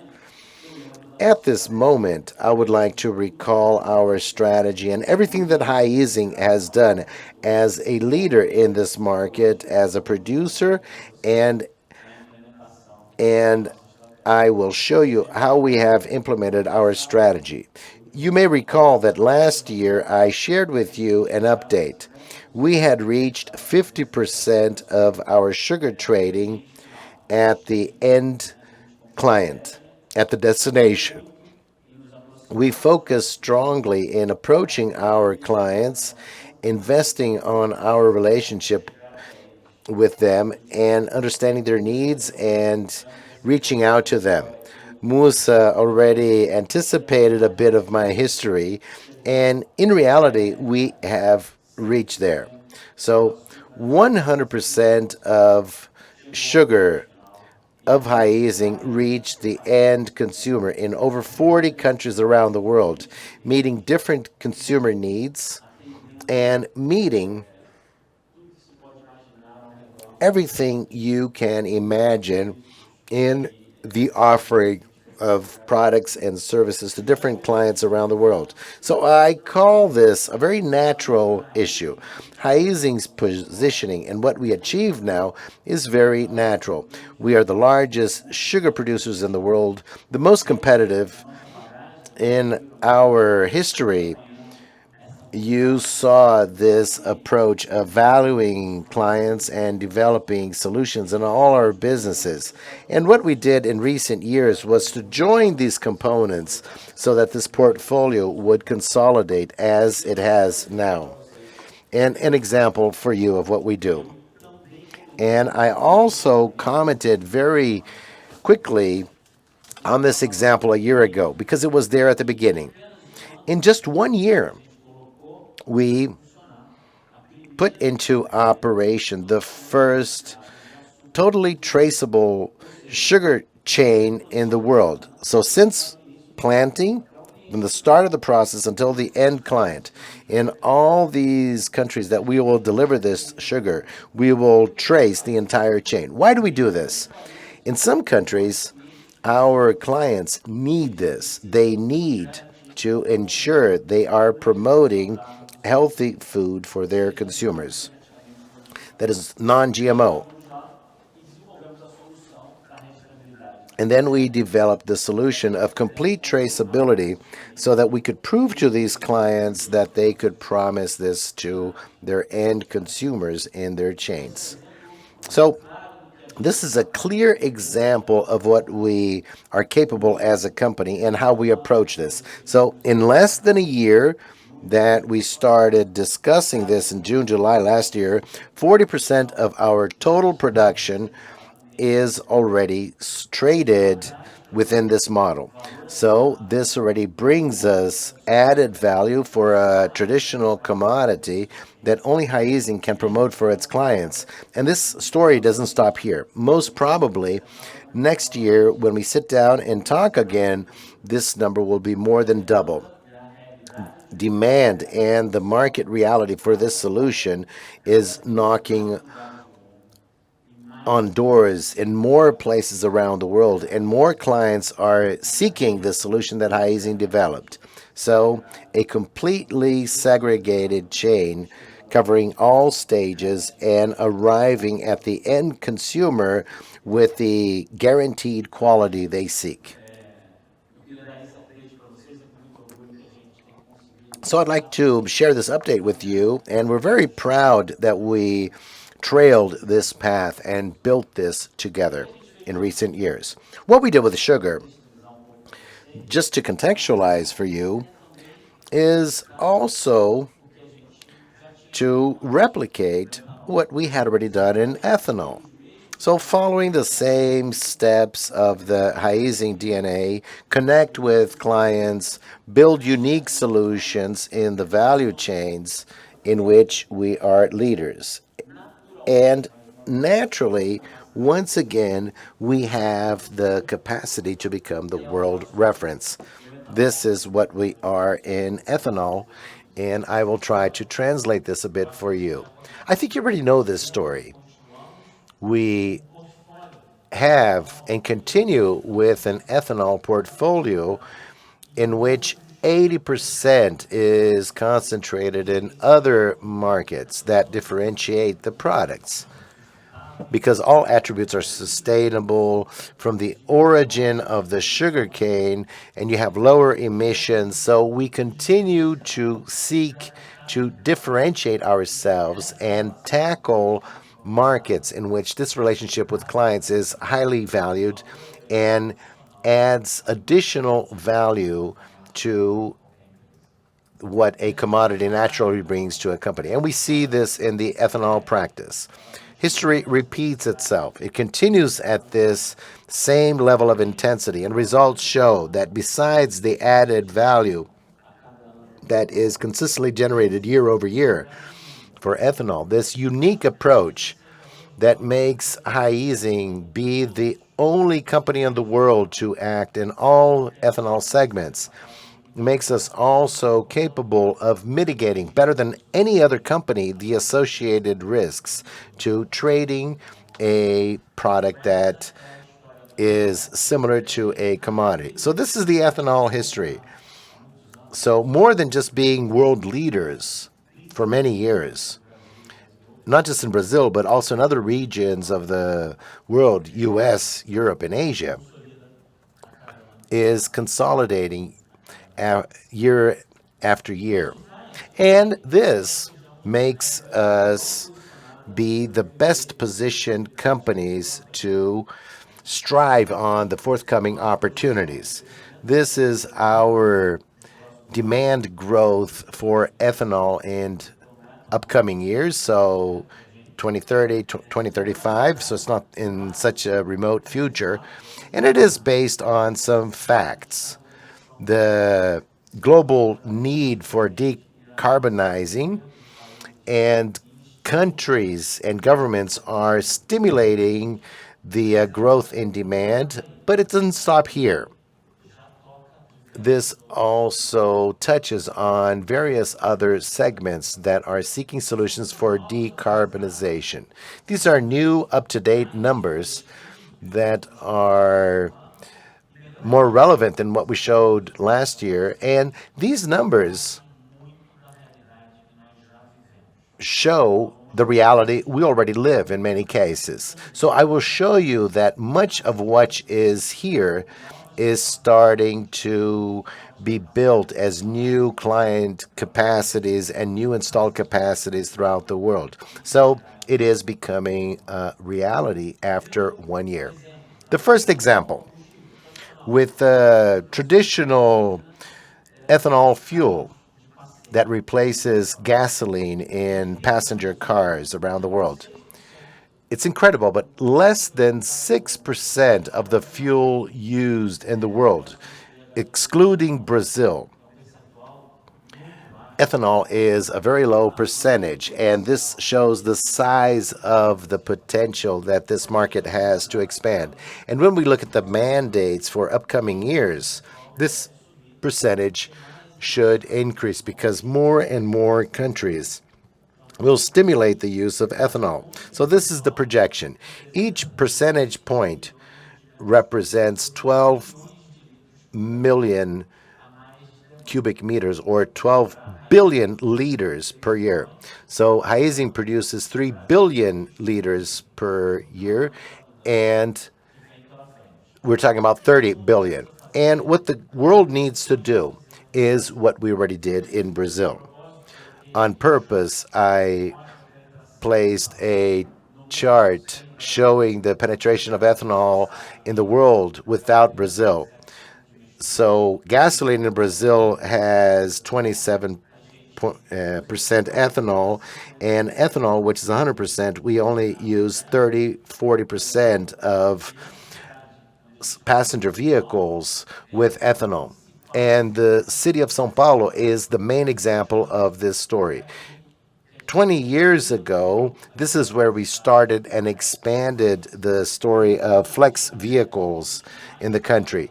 And this is where we mostly reap the benefits of this story. So São Paulo is the sixth and certainly one of the top 10 cities in the world.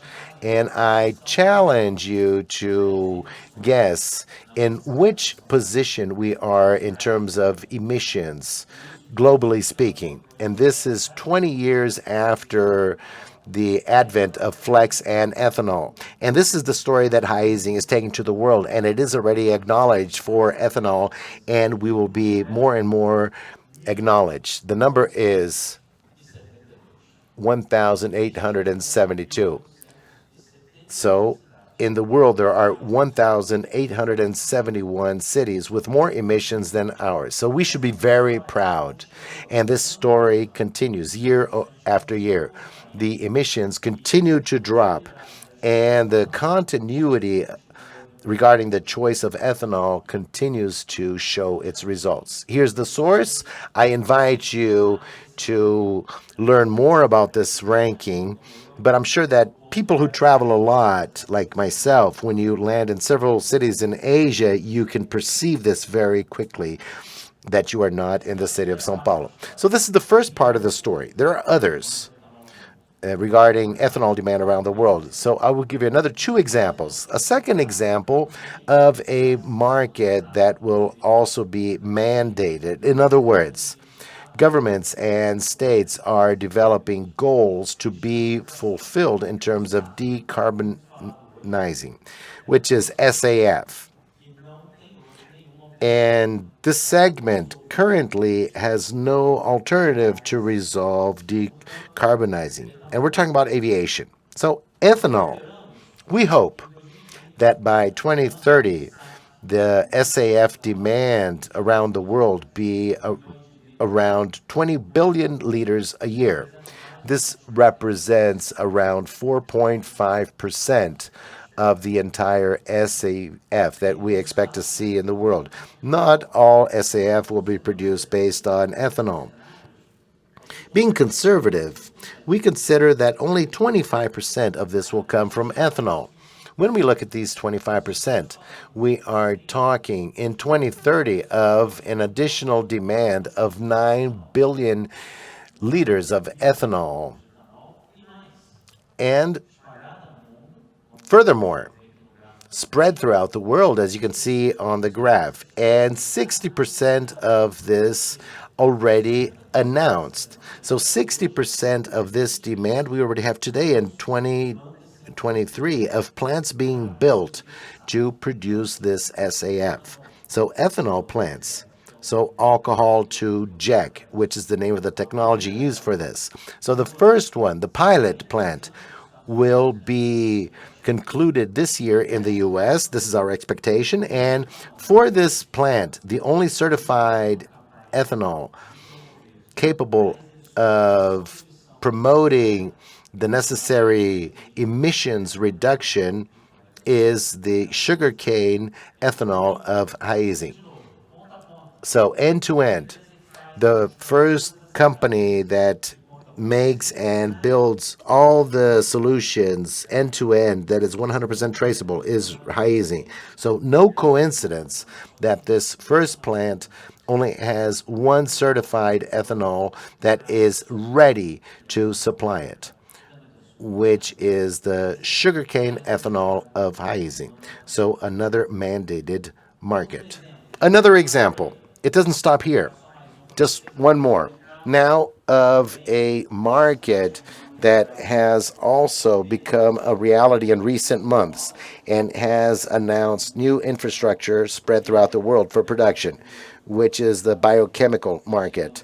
So, green ethanol. Ethylenes, sorry. Here we don't have mandates. So, only 2% of this market, if it becomes a green biochemical product based on sugarcane, as we already see today, and we already supply this in Brazil to the world, we are talking about an additional demand of 11 billion liters a year. Here, an example of one case, one company that has been one of the precursors in this discussion. This is not a mandated market, but just to give you a brief idea of our background and what we have been building actually represents. Let's see the video.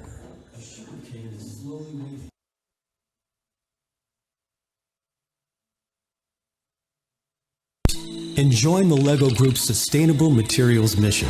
It's the incredible creature Plantus Maximus. Planus Maximus was very excited to tell his LEGO brick friends what happened, how sugarcane was used to create LEGO elements sustainably, and how one day all LEGO creatures will be just like Plantus. Using his blasters, Plantus jumped to the planet Bouncy Ball, but the whole planet started spinning around.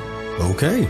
Using his Sustainus cannon, he turned the whole planet green. Wow. Then he brought his new friends back home to the sugarcane field. And his friends also became superheroes and went off to continue the big mission. The big mission that all LEGO bricks will be made from sustainable materials by 2030.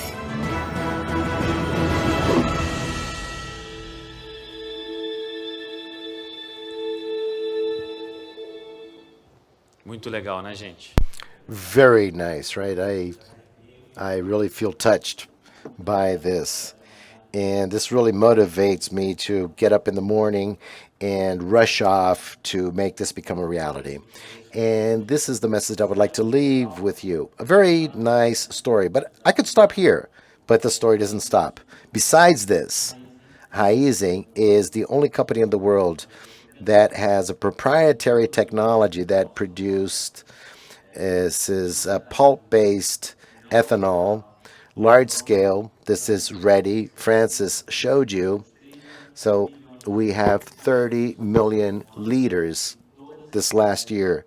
And we have this entire story to continue to be told and to place another chapter in Raizen's history with its clients, which is a company capable of delivering the best decarbonizing solutions for our clients. This is how we are seen. Also, with pulp-based ethanol around the world. And why E2G?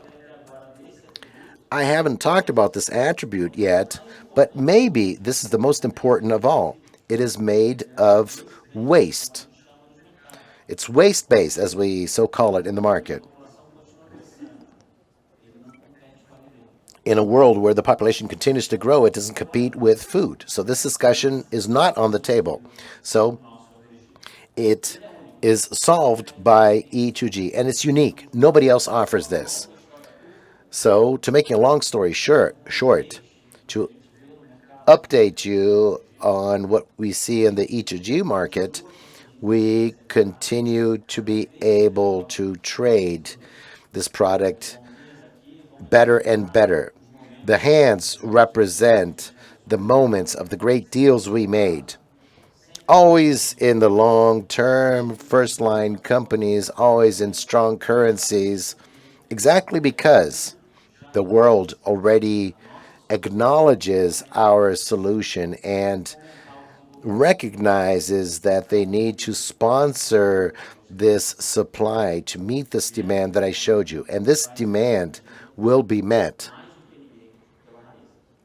more and more by Raizen. França showed you how much we have in our history in terms of E2G growth lying ahead. Another successful plant, another plant will be ready this year, and a potential to increase a lot the solution by Raizen for the world. And this is still a very small parcel of our challenge towards humanity and the goals that I shared with you that need to be met. So, I hope I have shown you that Raizen is a reference in this market. No other company is like us to promote these solutions, and all investments that we have made in the last 10 years to approach our clients, to understand their needs, and to build solutions that no one else can deliver like us, because no one has chosen to look at clients as we have, coupled with the market opportunity that we have, will offer us to be protagonists like never equaled before. So Raizen, besides being recognized and our clients are willing to leverage our market in the long term, and besides having the established logistics and infrastructure, so we don't need any additional investments in ports, terminals, railroads, etc. And besides being a unique solution for some sectors that are seeking to decarbonize, as I showed you, this has to pass through Raizen, a unique company. And besides everything we already do with ethanol, we also offer E2G without any additional sugarcane plants, like no one does in the world. So, Casari, the floor is yours once again. A gente tem a segunda parte agora, que é a parte final do evento. We'll now have the second part of the event, and we'll have a discussion about strategy, and then Carlos is going to talk about financial results, and to conclude, our CEO, Ricardo Mussa, will come back for his closing remarks. And then we'll have our Q&A session. So now, Paula Kowarski. Can we get the clicker for Paula, please?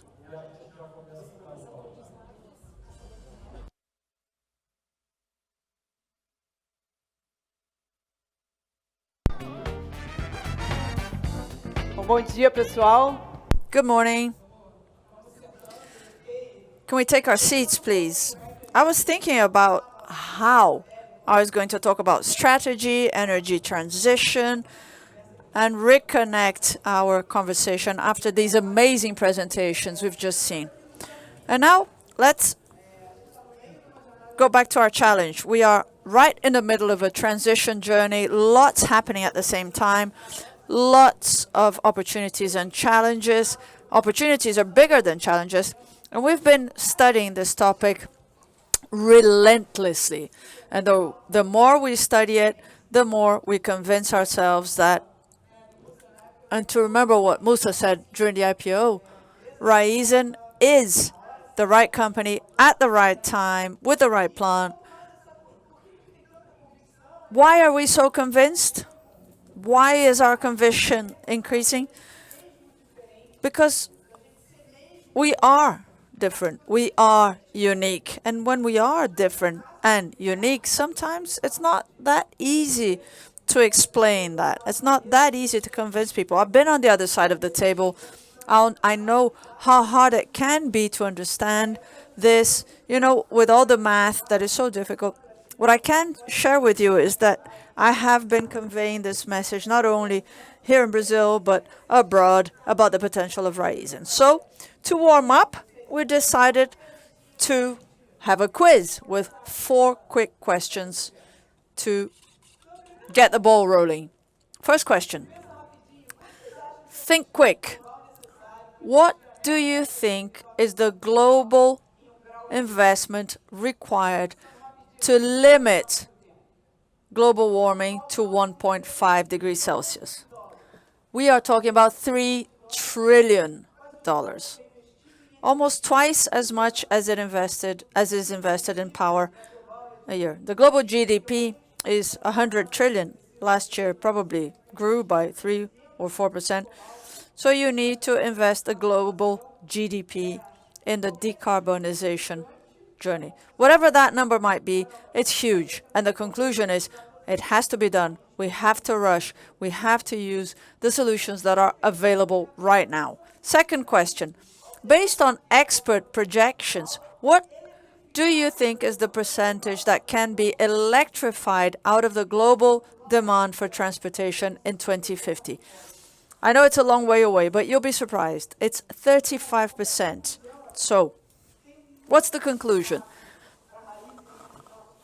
Raizen and biofuels have lots of room. There's an important electrification journey, and we are incredibly positioned to be the leaders on this journey, whatever percentage it might be, including regional differences. And another question that has to do with what Paulo talked about in terms of food versus fuel, the role of fuels and biofuels. What do you think is the percentage of agricultural area in the world that is used for the production of biofuels? We were going to do an online quiz, but unfortunately the technology beat us. 7% only, all right? So this whole talk about food versus fuel needs to be clarified. And lastly, I don't know if you know, but the energy from our sugarcane accounts for 20% of the Brazilian energy grid. What percentage do you think sugarcane takes up of this country's land? 1%. That's the kind of efficiency potential we're talking about. And based on this data, which is open to public knowledge, we're going to talk to you about what's on our mind in terms of energy transition, and especially how Raizen is going to surf that wave like no one else in Brazil and in the world. If we consider energy transition over time, if we go back to 2020, the pandemic, everybody woke up to the challenge and the importance to address the climate change issue. Somebody woke up one day and said, wow, why don't we electrify the world? We've seen projections, and we come to the conclusion that many sectors in the economy find electrification too difficult, too expensive. Aviation, for instance. I don't know if you know, but the energy you find in 1 kilogram of kerosene in aviation, if you think about batteries, right? You need 20 kilograms of battery to get the same energy. So it's too heavy for an airplane. It just wouldn't take off, literally. So we said, okay, fine, we can't electrify that. Okay, so biofuels do have a role to play on this global journey. So fast forward to 2022, there's the Ukraine war, price of power goes up, affects the price of food, and then we realize that biofuels is not just leading to inflation, but also inflation affecting food. And then people think, okay, let's use waste for everything. And we're very convinced of the role of waste-based fuel, but people are talking about used cooking oil, animal fat. I mean, there isn't enough McDonald's to supply the global demand for fuels with used cooking oil. So there is an important role to be played by biofuels, right? And we're all being flooded by information, major pendulum movements, great convictions. The good news is that there is a convergence among all the projections. So we have projections from Shell, BP, McKinsey.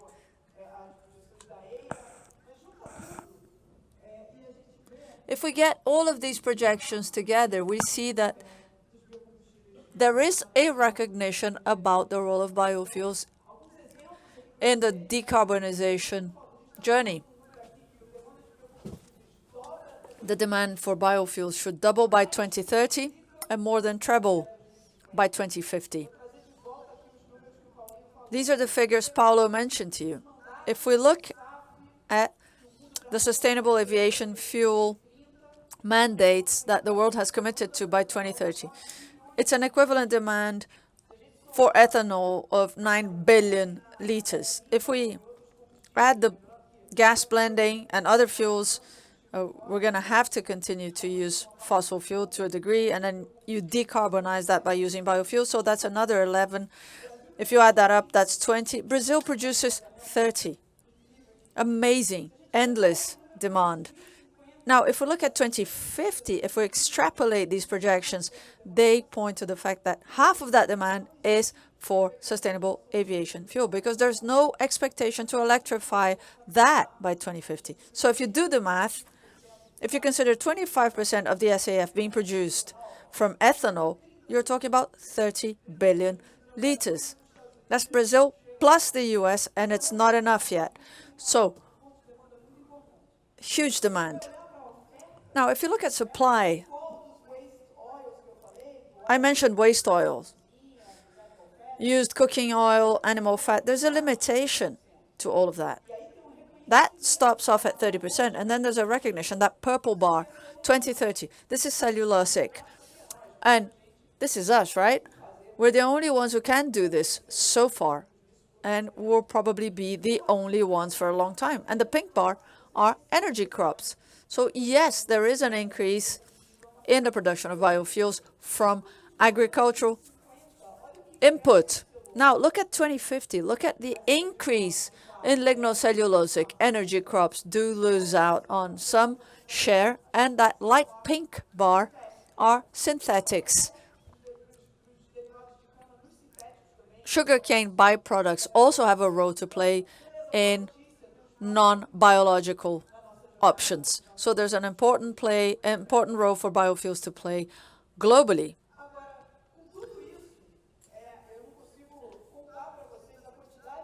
I couldn't tell you how many times I've found myself doing presentations, talking to investors, talking to shareholders, and people still ask me, but what's the relationship between sugarcane and deforestation? What's the relationship between sugarcane and the Amazon? You've heard us say many times that sugarcane is the most effective input into renewable. The yield per hectare is larger than corn, soybean, wheat. But I do have another couple of points to share with you. First, about deforestation. This is a recent survey conducted by Embrapa, an agroecony. It was published on Land.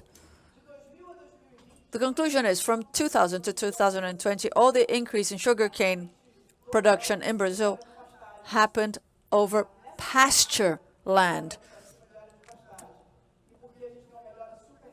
And because of that, and because agricultural practices have improved considerably, no more burn downs, agriculture has captured 200,000 tons of carbon equivalent. It's 1 million soccer fields, 80 times Paris. This is extremely powerful. This is what I like to play and say. This is energy reforestation. Second point is the number of decarbonization solutions that are available. To decarbonize, I mean, why has the world moved towards electrification? Because electrifying the grid is easiest. You have solar power, you have wind power, but you don't solve the problem. Electrification is not the solution, and sugarcane brings all of these solutions to the table, all of these products that can be made from sugarcane. So let's keep that information about the potential of sugarcane, its many uses, and no deforestation. And let's not forget that we're in Brazil. Right now, Brazil is already a major leader into energy.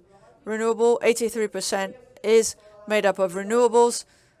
The prices of solar and wind are seeing a downward trend, and we've already heard we probably have the best team to buy that energy if we want to use it to accelerate some of our production processes. But there's a challenge. You cannot export power. It's very difficult to do it. And the consequence of that is when you look at the maturity of carbon pricing or the maturity of recognizing sustainable attributes, Brazil is still lagging behind.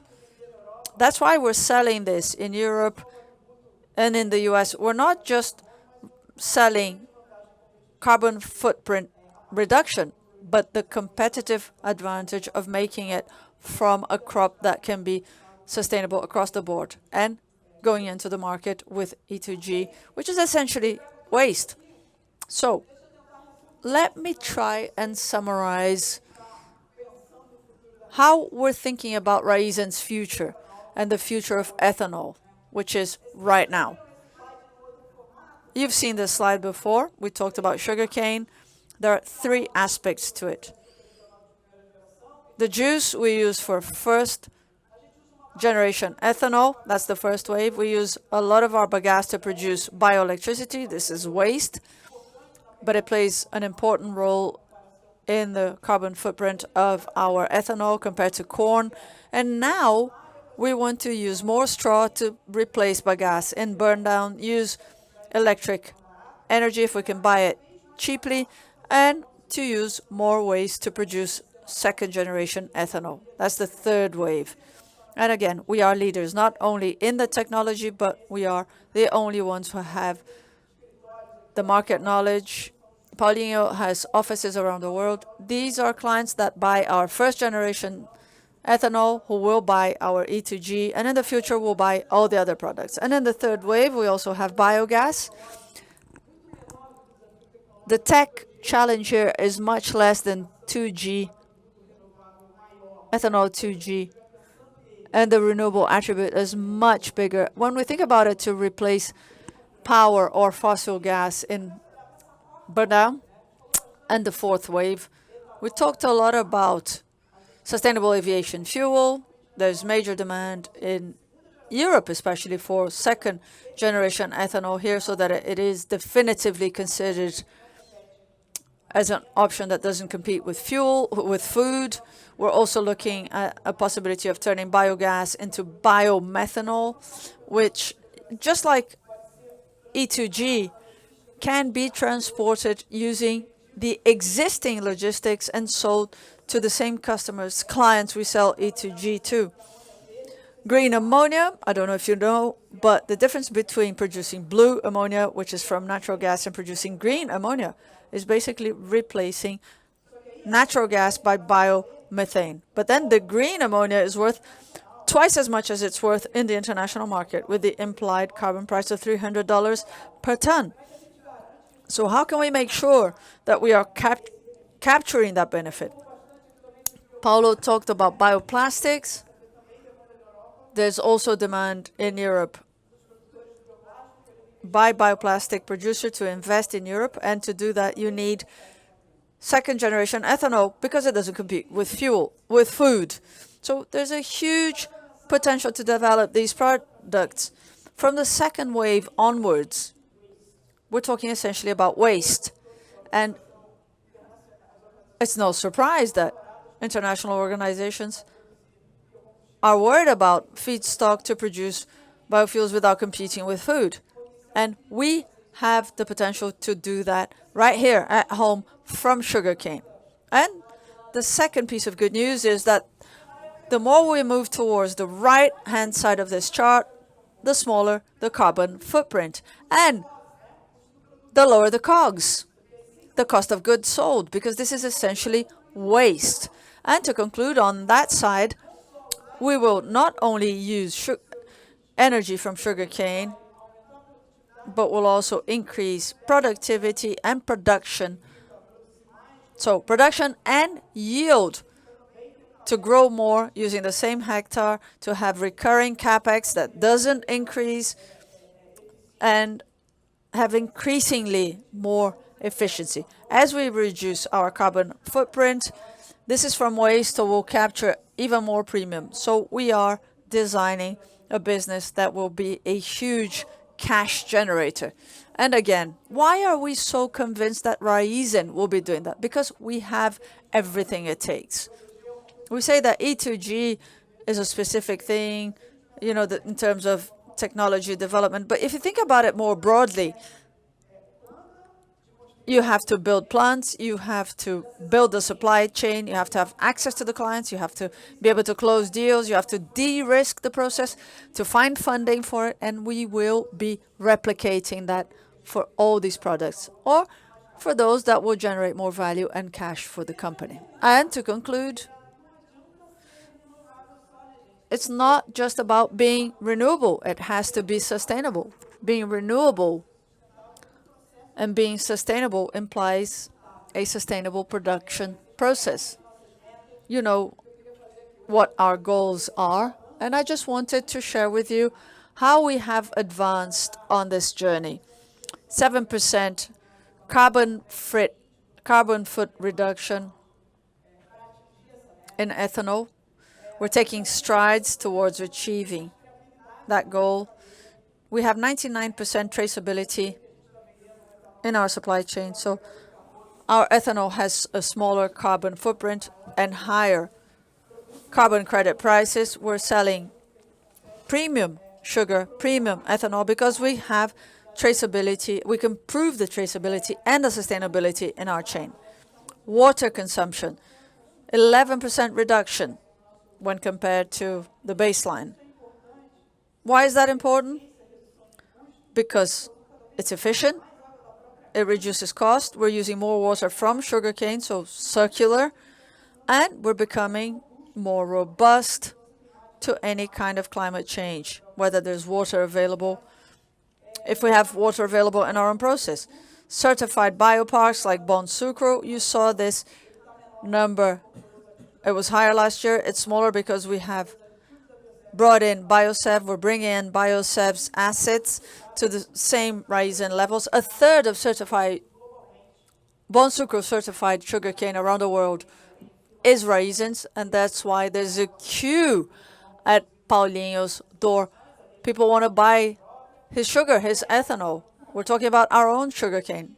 Elos is a great way we found to take to our sugarcane growers the same good practices we had for our own sugarcane. And Elos is probably more complete than the Bon Sucro certification.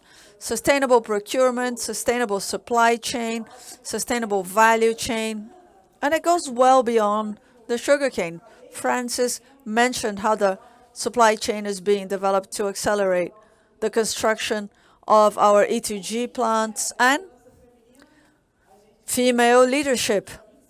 We already had 25%, but now with Biosev and the lubricants business, that's gone down to 24%. But we are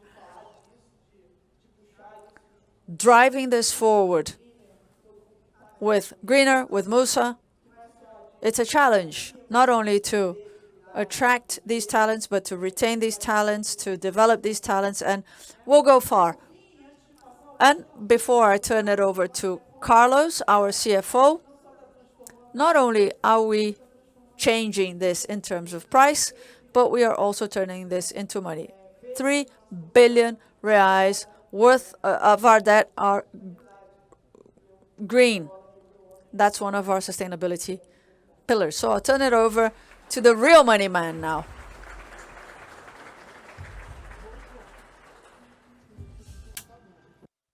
Thank you, Paula. Good morning, everybody.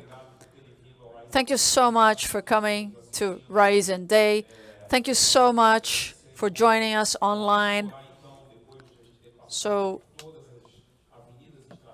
we've seen the company's strategic avenues. We're going to look at our capital structure, how we're managing and governing this company's balance sheet, and the reasons why we have reiterated our EBITDA and CapEx guidance for this year. So let me start by saying that throughout this company's history, it has always gone through tough times, whether it be in the market, whether it be because of climate changes, because of changes to the regulation, and this company has never given up on achieving its goals. An example of that happened last year. You know, last year was very tough in terms of fuels. Cardoso and Tel have shown you the importance of having robust results, and you can only achieve those robust results through discipline, hard work in the field, holding back the price so that we don't pass on cash losses. And even with adverse climate, even with higher interest rates, even with the persisting high inflation rates, the company has delivered the highest EBITDA in its history. And that's huge because it will drive many of our future actions, and it shows this company's attitude in light of all the events that have taken place. Second point is operating cash generation. Even though the balance sheet is at the service of our strategy, you'll remember that in the first quarter of last year, I talked a lot about taking sugar to the destination. Our working capital was being used for that strategy. Paulinho has shown you the benefits that that has brought, all the results we've achieved over the quarters, and the potential that Francis has shown you looking forward. We have now reached another operating cash generation level. And primary cash generation, which is the equation between the adjusted EBITDA minus the recurring capex, involving mainly an increase in the number of our service stations, and resellers are at the core of that strategy. We will continue doing that. We will continue to direct our business to work together with the brand, strengthening our relationship with resellers and their satisfaction with our service levels and agricultural yield. Francis has shown you that in detail. That is the main driver to generate short-term value for us. So we're talking about another level of primary cash generation, but without losing sight of our discipline when it comes to recurring capex. We also have an adjusted net debt that is adjusted to our balance sheet. Our leverage ratio is stable, 1.3 times the EBITDA. Our net debt is 1.24 billion reais. That's gone up because the IPO funds have been used to implement our strategy and the allocation of our working capital that has gone to sugar, ethanol, as well as other variables of our business. But the growth of our business, we've gone from 170 billion reais to 250 billion reais worth of net income, make the structure completely consistent. And our returns also are a testament to that progress. After COVID, the company had to implement many measures and countermeasures. We have reached another return on capital employed level. More EBIT generation and the best capital allocation, given that we have a more disciplined capital structure in the company right now, and we'll be talking about that in a minute. Now, I just wanted to, before we talk about our commandments, we've been talking about them every quarter, a key aspect of our business, and it's what sets us apart, and that is governance. Our board has a vision and a purpose that are completely in line, and that makes decision-making much easier. Certain decisions, which may seem difficult to most people, they're very easy to be made in our group because our strategy is very clear. We have the focus. Our capital management sustains cash generation to support our investment cycle. Our people management is based on meritocracy and entrepreneurship, which is what we've seen in the history of these groups. Access to information including Shell and Cosan, which allows us to enhance our business technology and risk management. And you saw during Saliba's presentation, he talked a lot about market opportunities and how we can be sharp. He mentioned being sharp, and to us, being sharp means having discipline when we manage our risks. We have control over all of our operations, all of our desks, a clear risk border, so that we do not put our balance sheet at risk. So these are the 5 fronts of our governance, and they work very naturally, very transparently. We have members of our board here, Luciana, Luis Enrique, representatives of the shareholders, Cosan, Shell, represented by Laurent. So we're constantly talking about this. It's very natural, and it's what makes us move forward on these commitments. The first of which is to preserve our investment grade in our investment cycle. It seems contradictory, but it's not. You are able to maintain the balance sheet at a prudent leverage level. You also don't have liquidity shocks on your balance sheet. You strengthen your balance sheet based on tax monetization opportunities. After this first priority, so all decisions, they need to meet the conditions of this first commandment, we move on to capex allocation, which needs to be in line with our priority strategy for capital allocation. So there's no room for distractions. We analyze scenarios and can make decisions to hold back at certain times to protect the balance, considering that the first commandment is the most important. Finally, we exercise optionalities. So we have an open repurchase program of 100 million shares since August of last year. We also have M&A opportunities, and we as market leaders have the obligation to look at all opportunities that cross in front of us, but it does not mean that we will exercise these opportunities. But the intellectual leader and the market leader has this responsibility with shareholders and the market. Finally, recycling our portfolio. We are analyzing opportunities to sell assets or associations that bring resources to the company so that we can optimize our capital structure. Moving on to guidance, I would just like to reinforce this.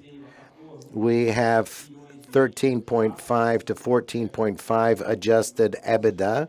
We have published this consistently.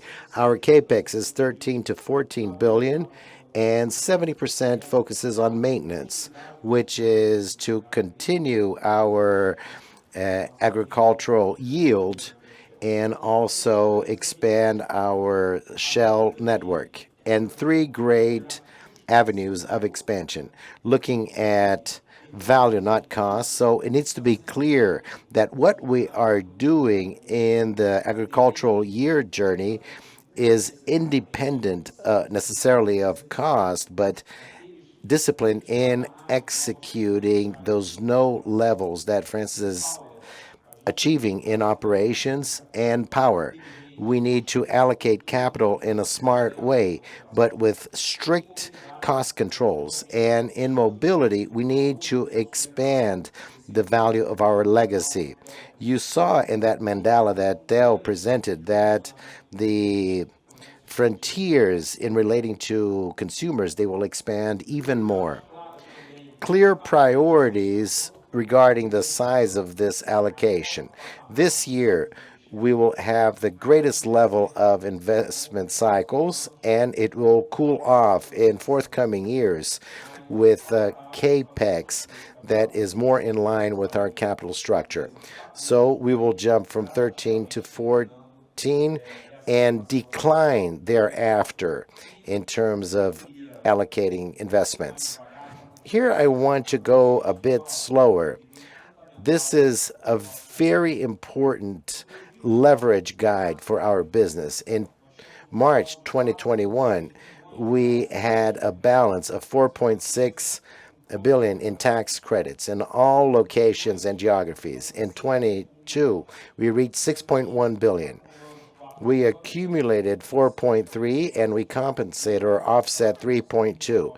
And now we leap to 11.9 due to the agreements on PIS and COFINS, and also taxes in Argentina due to the refinery turnaround. We needed to place a lot of capital to anticipate taxes to the government due to local legislation and tax credits. Last year, we had tax losses in our vehicle, which is Raizen SA.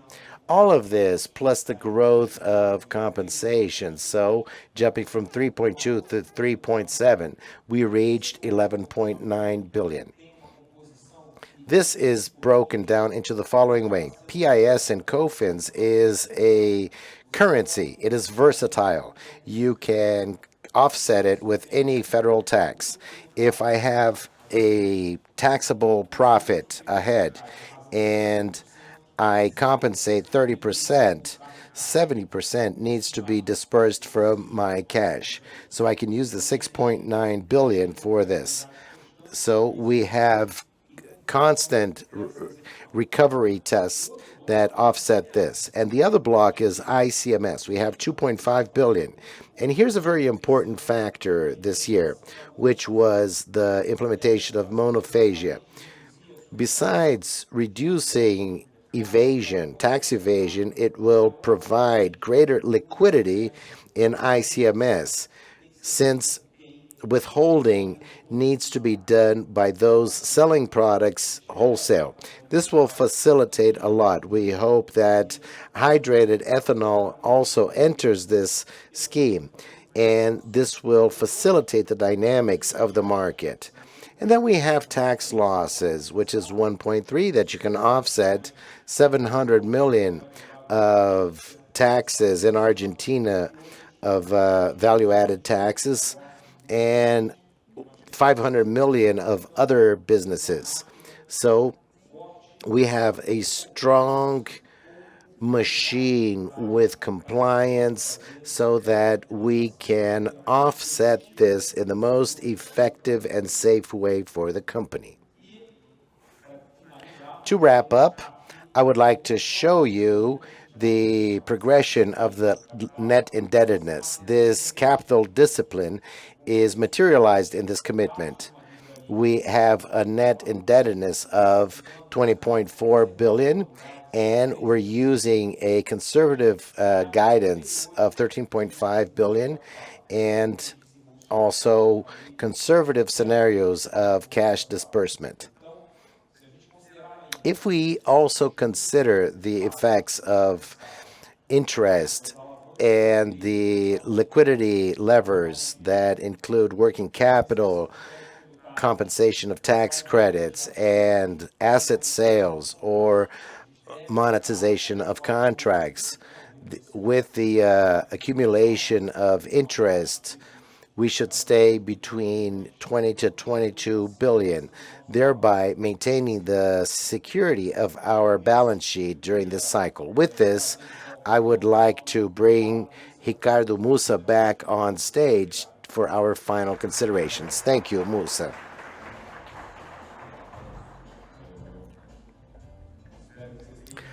I hope you have followed the presentations.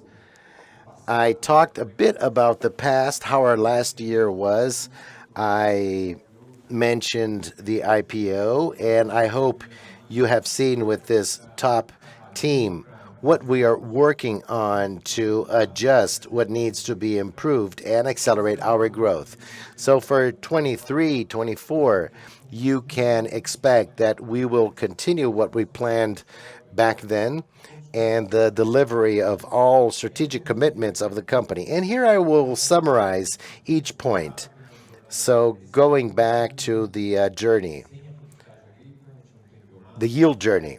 So without the necessary changes, we don't have the yield that we need to sustain the company. This is the most important point. Francis has been working for a long time on this journey. It's not simple.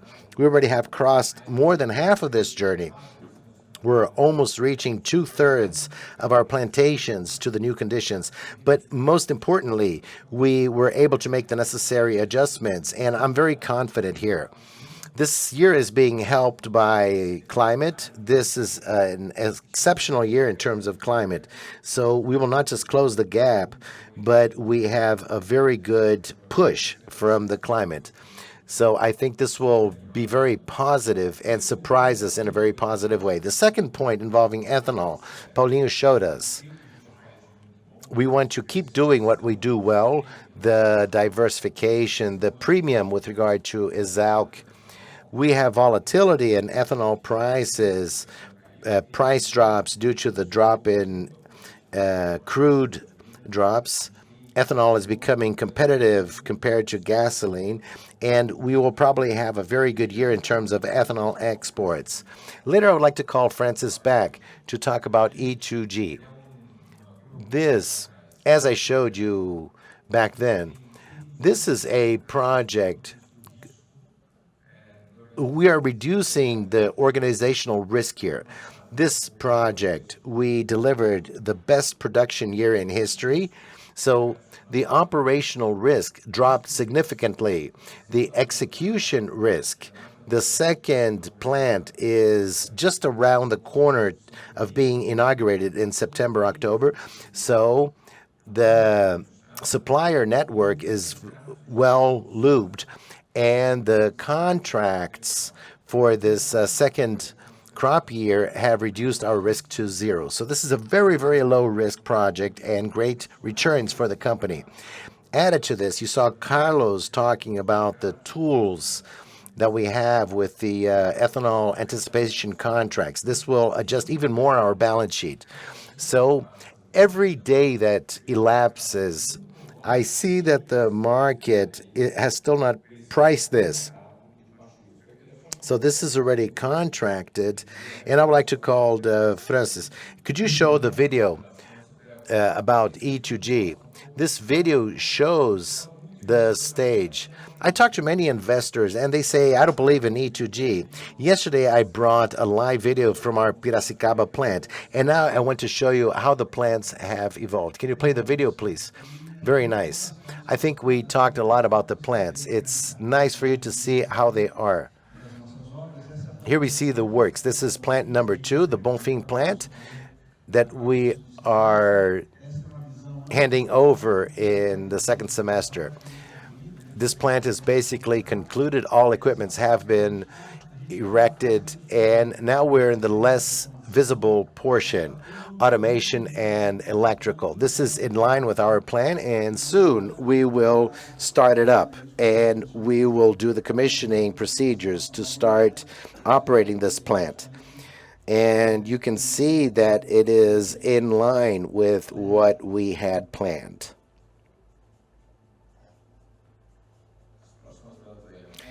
And there are 5 plants. We will quickly run through all 5 of them. This is the Bonfim Guariba plant. Now the Barra plant, which is in the city of Barra Bonita. We started these works last year. We did the earthworks, and now we are starting the civil works of this project. And all the equipment items are quite evolved. All the equipment is basically ready. So most of them are ready to be concluded. This is Univaling. This is in Valparaíso. And this is also running in parallel with Barra. We concluded the earthworks now. Now we're starting the civil works. And with this plant delivered next year, the expectation is to have 4 plants and almost 300 million of annual production capacity, a very important milestone and very much in line with our plan. And finally, the last 2, which are initial phases, are the Vale do Rosário plant in Morro Agudo and our Gaza plant, which is in Andradina, where we are starting the earthworks. So that's it, Musa. I think we're very much in line with the plan, and we will show you how this project is evolving, how each plant is moving forward, and I think the next step is to see how the new plant starts up, and this is a great cash generator. Paula showed this in her presentation. These plants, they generate a lot of cash for the company, and they will remove the volatility of results in the forthcoming years. And all of this has been contracted, and the risk decreases day by day. Sugar, you saw the development of the sugar market. We're very bullish with this market. It does not mean that we will not continue to try to reduce our costs. If you look at our prices last year, we had a sugar price around 80 reais. Today, it's around 102, 103, 20% higher than last year. Next year, we want to increase prices 15% above that. So we will continue the journey to reduce risks and volatility in results. And with more production, this will probably be a great cash generator for our business. So sugar is a star here that is doing very well. And regarding power, you saw Salibi's presentation. I would like to highlight a point that maybe was not clear. So our strategy is based on clients. We're not based on speculation. We're based on clients. So much of what you saw in terms of value generation has to do with clients regarding the generation on our side. So clear growth, we have a very solid opportunity to be a great protagonist in the Brazilian electric sector, and we're moving at great strides to gain market. We will have more visibility in the market in this area. And finally, regarding mobility, you saw the change in strategy, a renewed brand, different management than what was done in the past, but focusing strongly on resales and profitability together with resales. So an important message for all of you is that mobility is done in partnership. We have the best resale market in Brazil, the best brand in Brazil. We have a great opportunity for monetization. And when we talk about the great priorities for our group, I would like to mention three main aspects. Good people at the right people. You saw that the team that I have working with me, one of the best. It's really a winning team, a great operator, Francis, trading, Paulinho, Saliba, who has a unique experience in the power sector, and capitals market and discipline. So these are the great messages. So being at the right place, the investments we're making, I ask you to look at the difference with other businesses and the inherent risks. We have contracts with solid companies that are long-term. So this is very solid for our business, and very great discipline regarding capital in our company. You saw Carlos talking about the commandments, and we always abide by this. So the closing message, the priorities of the company, agricultural yields, E2G, second generation ethanol. We need to make this happen. We need to deliver what has been agreed upon, and profitability in mobility. Everything with good people, long-term contracts, and a lot of capital discipline. I'm not saying this just for the sake of it. I was in an event in Houston the other day. People were talking about 2030. No, Raizen is doing today what many companies are talking about doing in the future. We are already delivering, and I hope that the last point of what did not work since the IPO, which is Raiz 4, we are sure that with the consistency of our plan, we will continue to grow and to deliver results. This is what I had for you today. Now let's go to the Q&A, and let's discuss a bit further with you. Thank you very much. Thank you, Musa. I will invite the entire team of speakers, and we will place some chairs, but we can start the Q&A. We are a few minutes behind schedule. The first question here. So please state your name, identify yourself, and limit to 2 questions each so that we offer everyone the opportunity to ask questions. Good afternoon. Thank you for your presentations, and I'm very happy. I started my career at Shell together with Paula. She knows that 20 years ago as an intern, and I went to the consumer market in retail, and I'm very happy to see the trajectory of the company 20 years later. And I'm very happy that you mentioned UBS. Carlos once mentioned that we're very negative, but this makes evident that we have very nice data. Maybe start with you, Musa. In one of the first slides, you showed some of the deliverables and others that didn't work so well, that were below expectations. Could you comment a bit about what was under par and address each one of these points? I think that would be very nice. And if you can also talk about capital allocation, that would be nice. The second question, I think, is for Carlos. You mentioned in the guidance for 22, 23, 15 billion, and the guidance for 23, 24, 13, and then you talk about tax credits. So I would like to understand how much of the 23, 24 guidance has embedded the tax benefits, considering that there are 3 billion that you have mentioned. Okay. When we look back, we should be already at a level of 80 billion tons of sugarcane this year.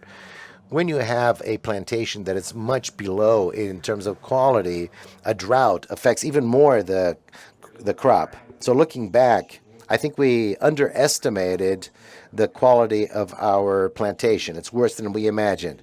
What we are doing to correct, we didn't reduce the capex for maintenance. We had record plantations, but the main change was in management. We changed a lot of KPIs for the agricultural team, and not for the short term. So a great change that Francis brought to the business is how do we look at the quality of plantation to ensure this becomes long-term? It's difficult. Long-term corrections are always difficult. When you have a drought, it's more difficult for you to plant. So we delayed planting. The great merit of what we have done in recent years is the discipline and care of the plantation as we never have done before. Biosev was a pleasant surprise. Being very honest, when we acquired Biosev, there was a saying that they had a lot of quality issues, but they have very top-notch professionals, and the main manager, Ricardo Lopes, he came from Biosev, and the result that Biosev is giving us is excellent, not just in terms of asset quality, but mainly people.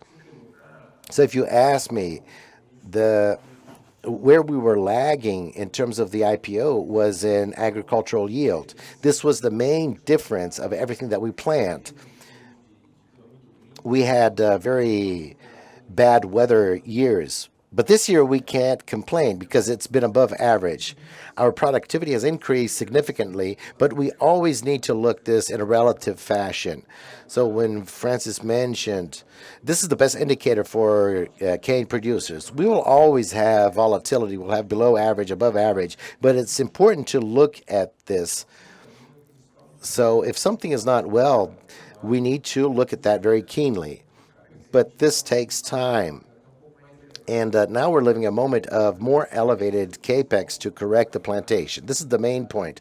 When I look at the mobility profitability, I think this is coupled with volatility, but I continue to see a clear trend of the sector to improve profitability. In Argentina, there's not much we can do with the government. If you look there, the strategy to correct or mitigate the country risk is to reinvest a lot the cash generation in Argentina in dollarized assets. So Argentina needs to import a lot of products, which is dollarized. We improved a lot our facilities in Argentina. So we have debts in pesos. That's good to protect. And all generated value is reinvested in dollarized assets. And the Argentina business continues to grow. Few people pay attention to Paraguay, but this is a very healthy margin. We have margins that are 5 times that of Brazil, for example. And there, very quickly, we became number one, and we are very healthy in the Paraguayan market. Can I answer the second question, Luis? Okay. I will slice this because it's quite a wide scoping question. ICMS, for example, is a withholding, so it will recirculate in the balance sheet. The VAT effect in Argentina was transitory, and it has to do with product imports there, and we needed to offer taxation to the government that is being compensated now. With regard to PIS and COFINS, you don't have margin on your balance sheet on this. But given last year's scenario, we had the advent of Complementary Law 192, combined with the company's strategy of positioning in terms of pricing and margin, allowed us to accumulate this credit. Now the trend is for this balance to drop because the offsettings will be greater than the accumulations, but the accumulations, they do not have a relevant effect on the balance. PIS and COFINS, they were generated in the best location of the organization where we have the most profit. So in the past, we had a difference. Our mobility model is where we have the highest profit for the company. This credit of the past is in the right place. This is another point. So when you do the recovery test, our company created a tax asset, and now we need to expect that this will become cash. So our EBITDA to cash relationship needs to improve a lot. But this is a very good asset. Looking forward, the credit is in the right spot. We had a lot of credit in the wrong spot. The tendency is to recover these 12 billion. Do you have anything in your guidance for these 13 billion? So how should we look at this? 13 billion, 13.5 billion actually. You have the ordinary generation of results for the company. You talked about capital allocation. Today, our focus is to construct E2G. We're very disciplined with regard to this. When we talk about biogas, why are we holding back? We are focusing on this. If you look at our growth capex, we have a last phase for the refinery in Argentina, but capital allocation is mainly in E2G. About dividends, you have an open program. The controller obviously is committed. So could you elaborate on that? With regard to dividends, I showed the coherence regarding our commandments. The first and second need to be fulfilled for the third one to prevail. And as to repurchase of the capitals market, I cannot comment on that. We have Lucas and Isabella. Let's go in the sequence just for the sake of order. As mentioned, I have 2 questions, and I will limit myself to that. The first point, building on the last question on capital allocation, thinking of portfolio, looking at the holding, there is this discussion in Cosan for the companies within the group in terms of what could be done. Maybe anticipation of E2G or something like that. Is there anything else that we could expect in the short term, thinking of capital allocation? considering that this is the will of the group. The second point for TEL, there was a relevant change with regard to the mobility business, and we have faced some interesting movements in Brazil in the last 2 years. A lot of volatility in fuel prices, cost sourcing. So looking at this new management, TEL ahead of the business, not just in Brazil, but LATAM, what can we expect? We had this great discussion involving Petrobras, and now there seems to be a new scenario for distribution. So TEL, what are the main points for this new management? What are the opportunities and the great doubt that everyone has? How can we go back to the returns that we saw in the past? I think this has to do with working capital management. And so I'd like to understand from TEL, what is in your mind, mainly with regard to this change regarding Petrobras? In terms of capital allocation, as I told Luis, we have very clear discipline when it comes to the commandments. We can monetize on many of our assets, whether it be through JV. So that high interest rate and the investment cycle is one of our priorities. So our M&A division is looking at much more portfolio recycling. That discipline is very clear. Obviously, we can't disclose what we would do with which asset, but we are looking very carefully at what we can do without affecting the company's long-term strategy, obviously. But we are, yes, that part of our plan this year is to look very carefully, very rigorously at some of our divestments. It's amazing the number of partners who want to join us. E2G, it's very clear, electric power, distribution. There's lots happening, but it will depend on how the year goes. You know, the crop is looking better than we had imagined. We need to look at how we can monetize on all these E2G contracts. To our mind, you know, we talked about our net debt, how we're going to conclude the year. The divestment effort will be measured according to that. I can't disclose the whole strategy because that wouldn't be good. But yeah, we have as much discipline as we've always had in the past. And your second question.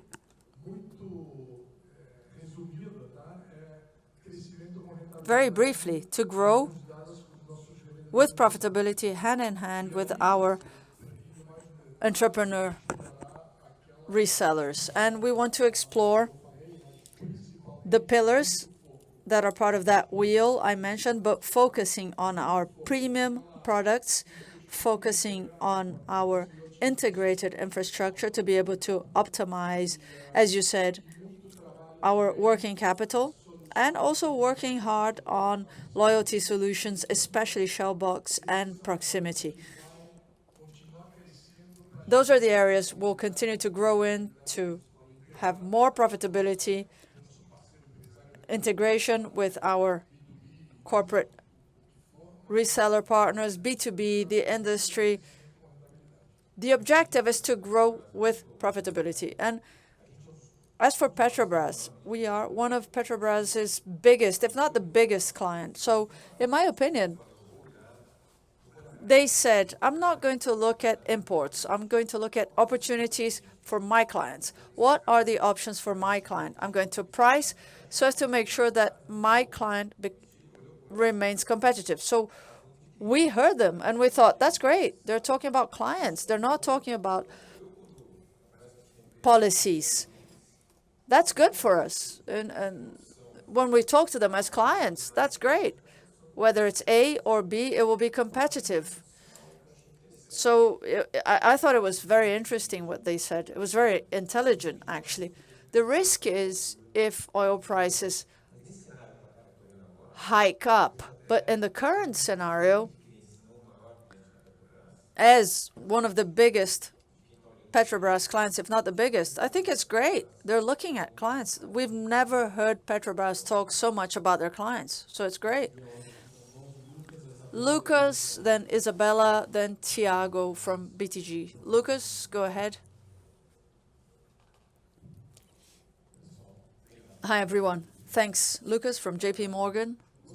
A couple of questions about sugar and renewables. First, sounds to me like this is one of the investments that's had the best results ever, investing in your sugarcane crop. Can you not accelerate that investment, whether it's through renewing it? And my other question is about whether you see how you're going to close the gap on TCH and whether there are other opportunities to generate efficiency outside the TCH.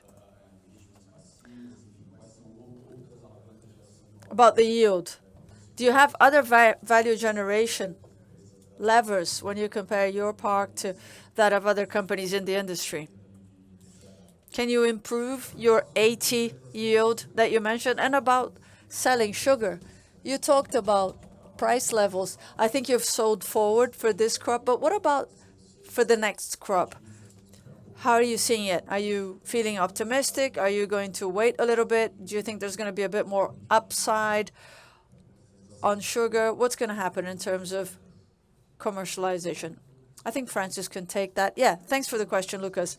As for accelerating the renewal of our sugarcane crop, yes, we are above our projected average for a stable sugarcane crop. It's roughly about 17% renewal compared to a 15 cycle, which is what we expect down the line. But we can't really accelerate it much more than that. We showed you the chart showing the fourth and the fifth cut well below the potential. But even though it's still below the potential, it's still an asset. We have an asset. We do have sugarcane to harvest, and it's economically better to harvest it instead of retilling it and planting over that. And in order to achieve our potential, we're talking about another 2 years to remove those fourth and fifth cut that are too far below, and then to deliver on our potential. As for increasing yield,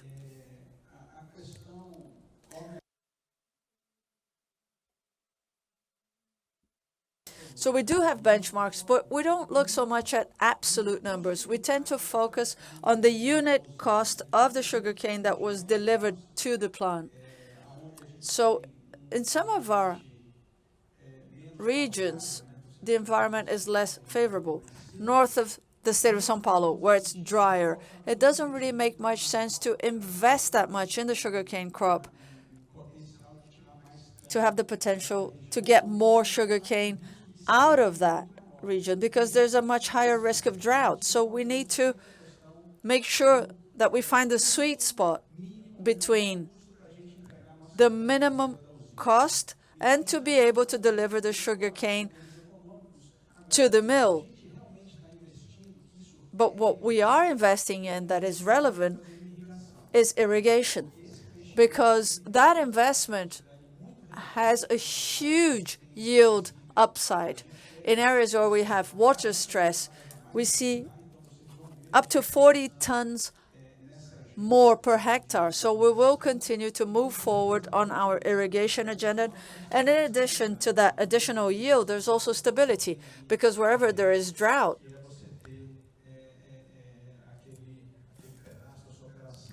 you can hedge it by having irrigation over that area. So that takes away part of the climate risk. And I think you will be seeing that having an impact on our average yield. Isabella?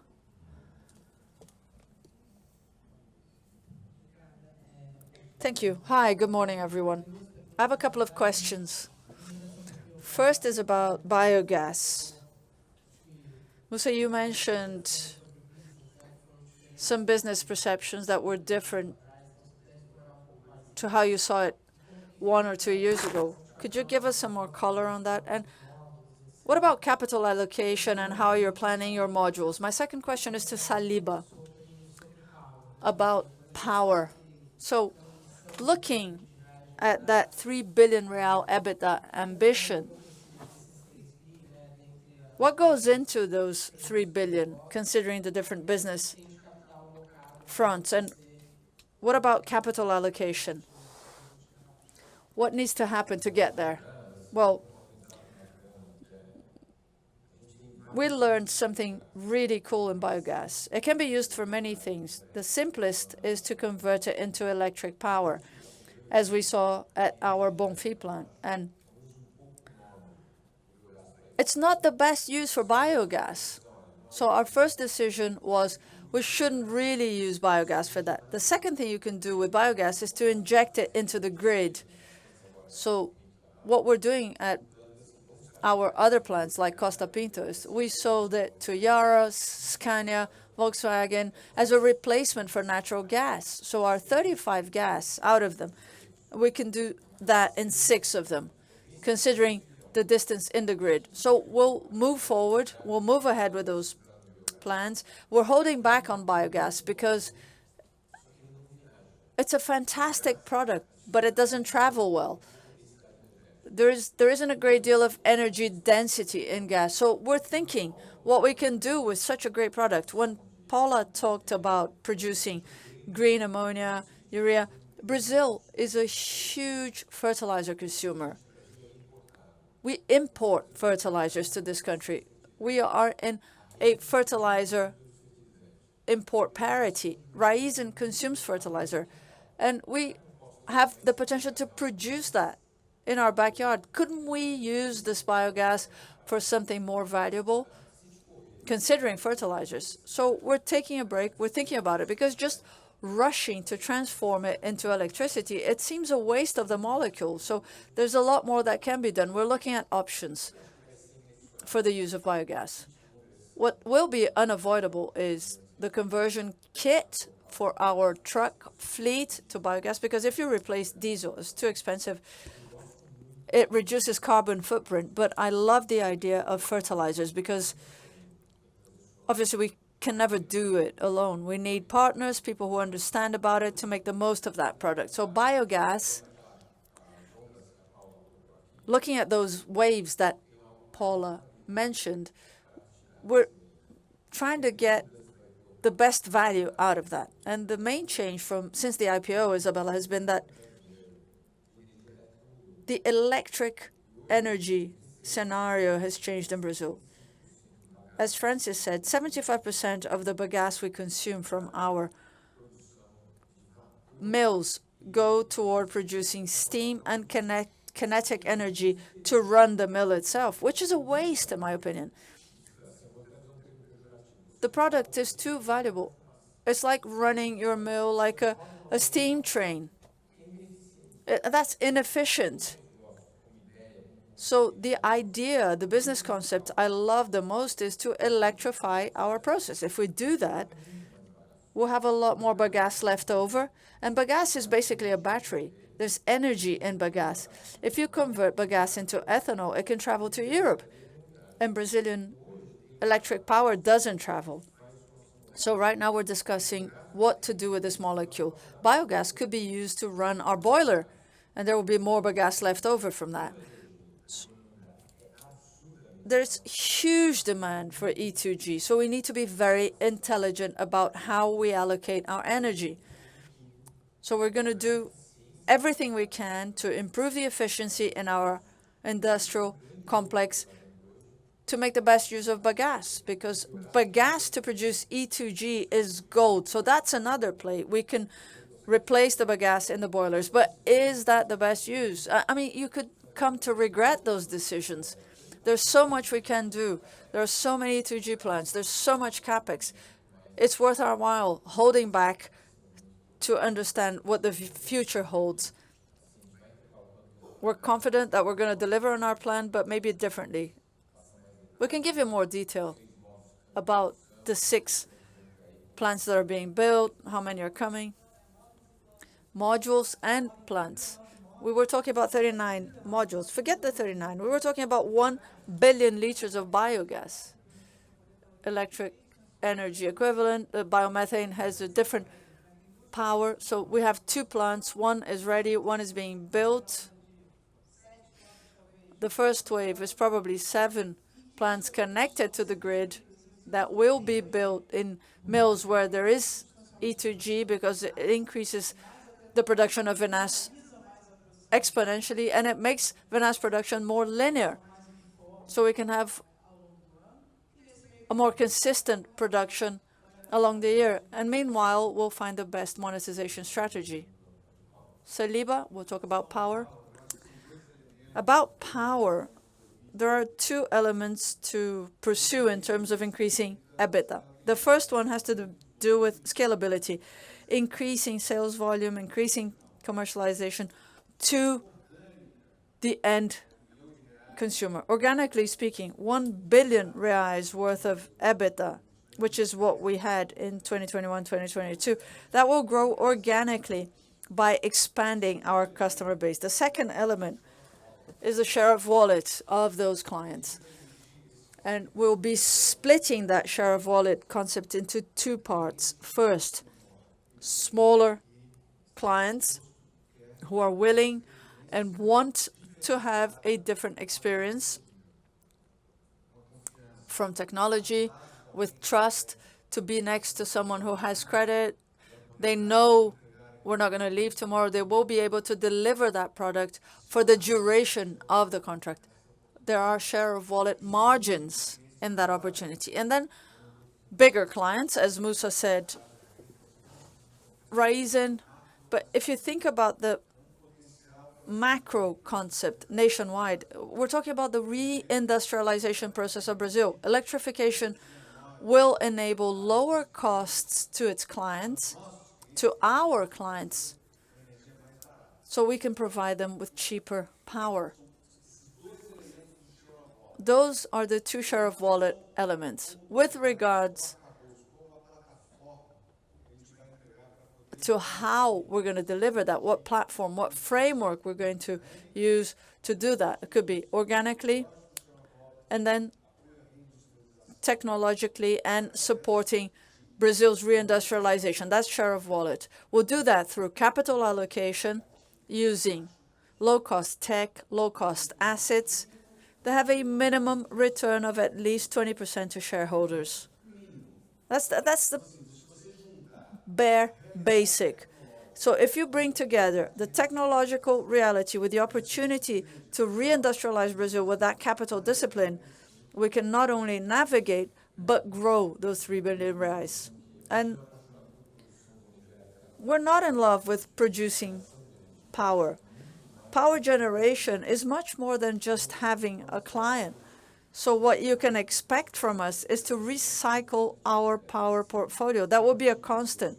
Because if you've used an asset to attract a client and then you do distributed generation and the basic minimum is 20%, once that client is in your grid, you can recycle the portfolio. I have no expectation to have any major capital allocations in power generation, but it is crucial to our client plan because that market is growing. We're going to the free market. There's a lot of margin that you can get if you know how to work with the clients. Generation is key to that strategy, but it's easier to recycle that portfolio because some agents in the market love power generation bonds. It's not our case. Generation is a means to an end. We have huge solar power projects in the Northeast. There are huge contacts. There are huge potential to recycle in the future. We won't have any huge capital drag into generation. Implied in the guidance, there are 700 million to invest this year. It's very likely we'll have the same again for next year, and then another 300 to 400 million reais. So the investment cycle to get to that ambition is going to be roughly 1.7, 1.8 billion. Second point to add to what you've just heard, low client acquisition cost, because the ecosystem is ready. So you can bring in clients on all business fronts. And a large part of this year's investment is being led by Saliba and Mota, is going toward digital transformation to create a platform that will provide services to the client, because their experience is what will count. because then you create loyalty, long-term loyalty. I'll turn it over to Thiago now. Hi, good morning. Actually, good afternoon. Thiago Duarte from BTG.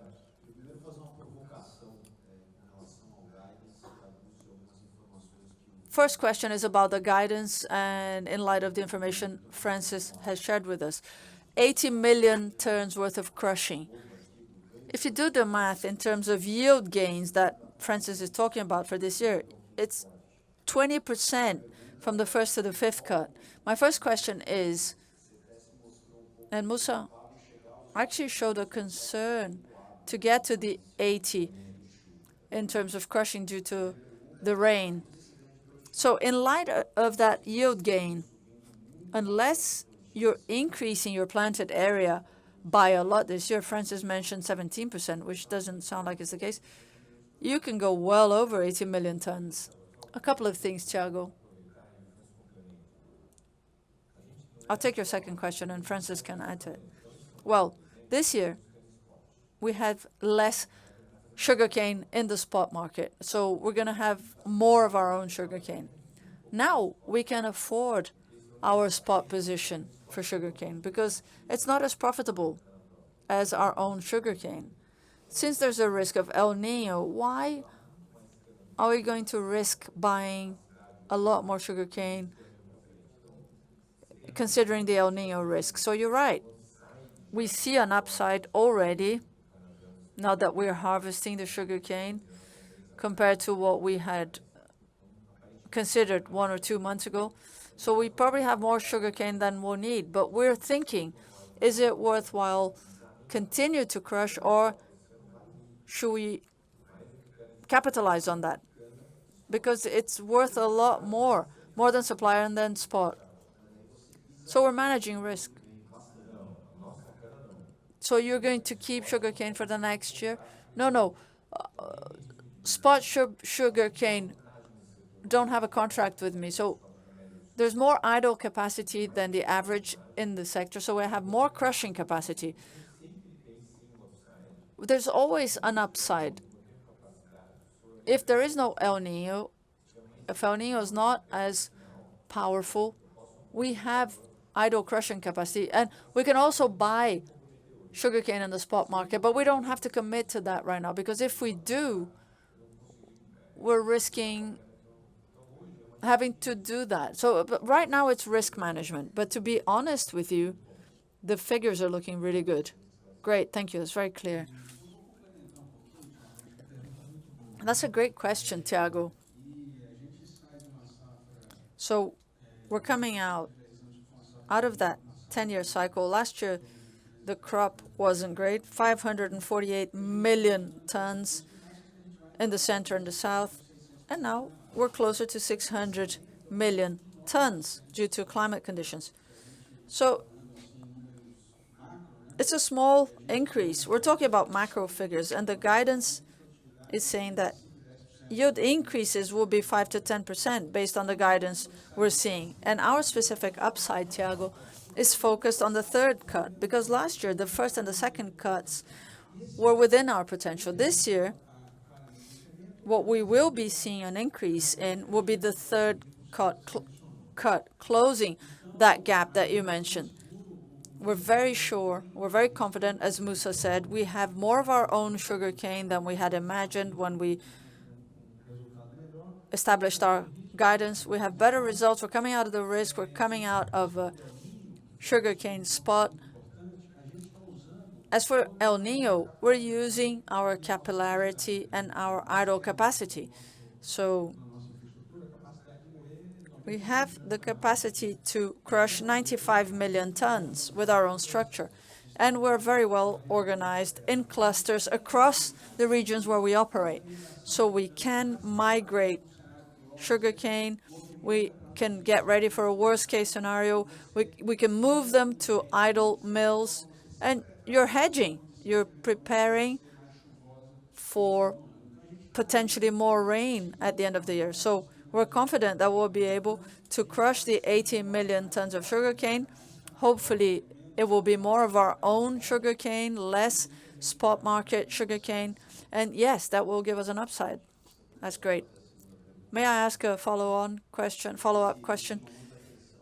This really struck us because looking at these annual presentations before the IPO during Cosan Day, you were talking about fuels, you were talking about marketing and services, and your focus was on origination then.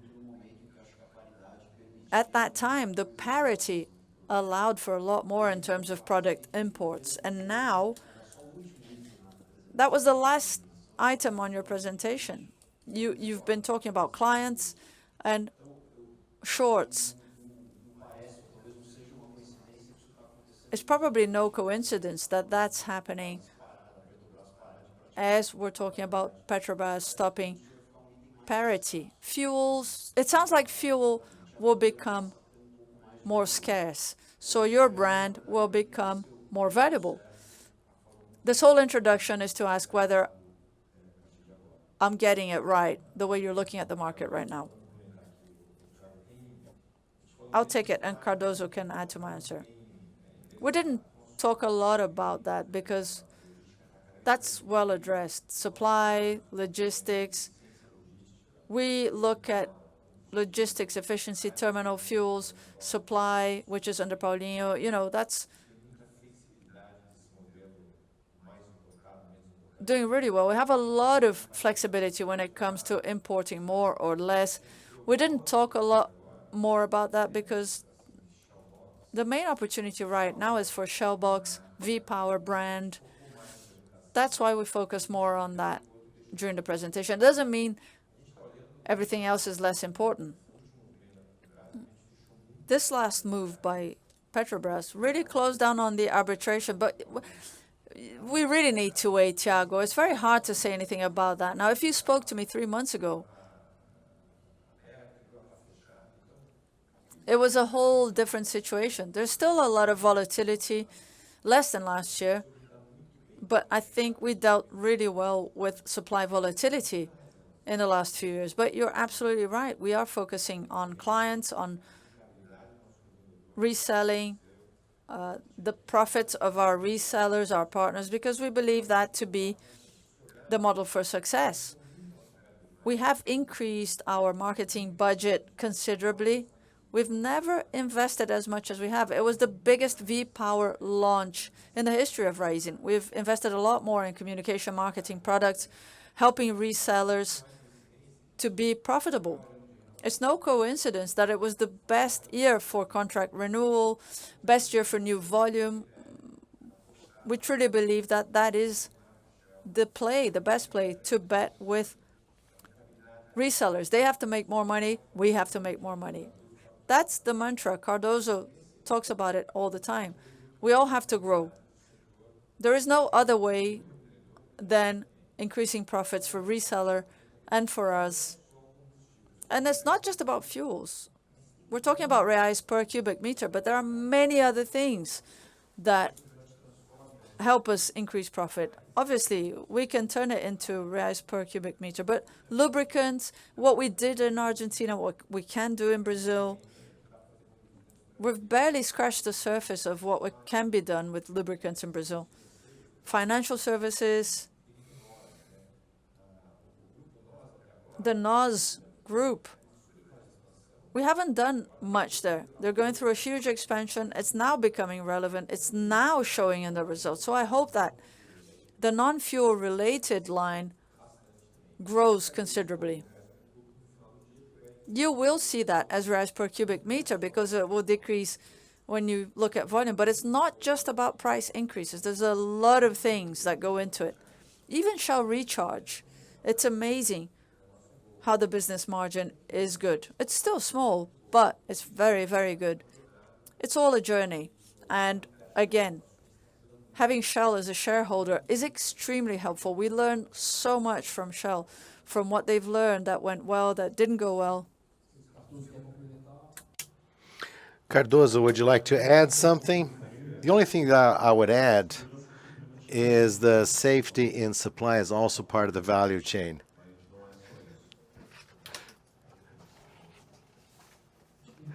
It's what Musa said. We have time for one or two additional questions.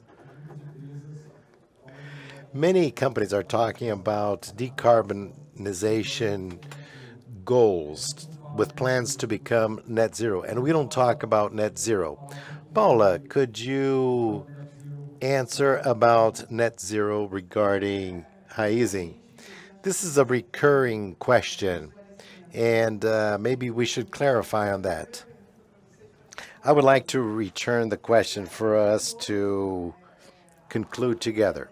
If I were tied to a net zero goal or a scope 3 reduction, certainly we hadn't bought Biosev because they increase our renewable production, which is in our goal, but it increases the absolute scopes 1 and 2 of the company. Another example that is very important, and I don't know if everyone understands, if you look at carbon emissions in the gasoline full life cycle, we're talking about 90 grams of carbon per megajoule. If I compare this to the ethanol cycle, we have something around 20.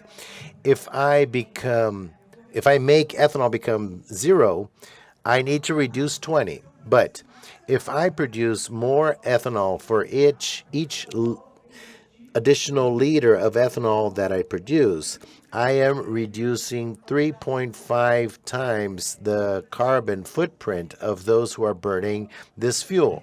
So when we think of the Raizen purpose, which is to increase renewable product production that will be used by our clients to replace fossil fuels. And you saw that there will be a long path of fossil fuel substitution. Our understanding is that sustainable capital allocation is sustaining production or increasing production in a more sustainable and efficient way. So reducing the ethanol footprint by 20%. But it's not time for us to be concerned with a net zero goal. This is for people who have issues. We have the solution. Does it mean that we won't have a net zero goal, say in 2050? No.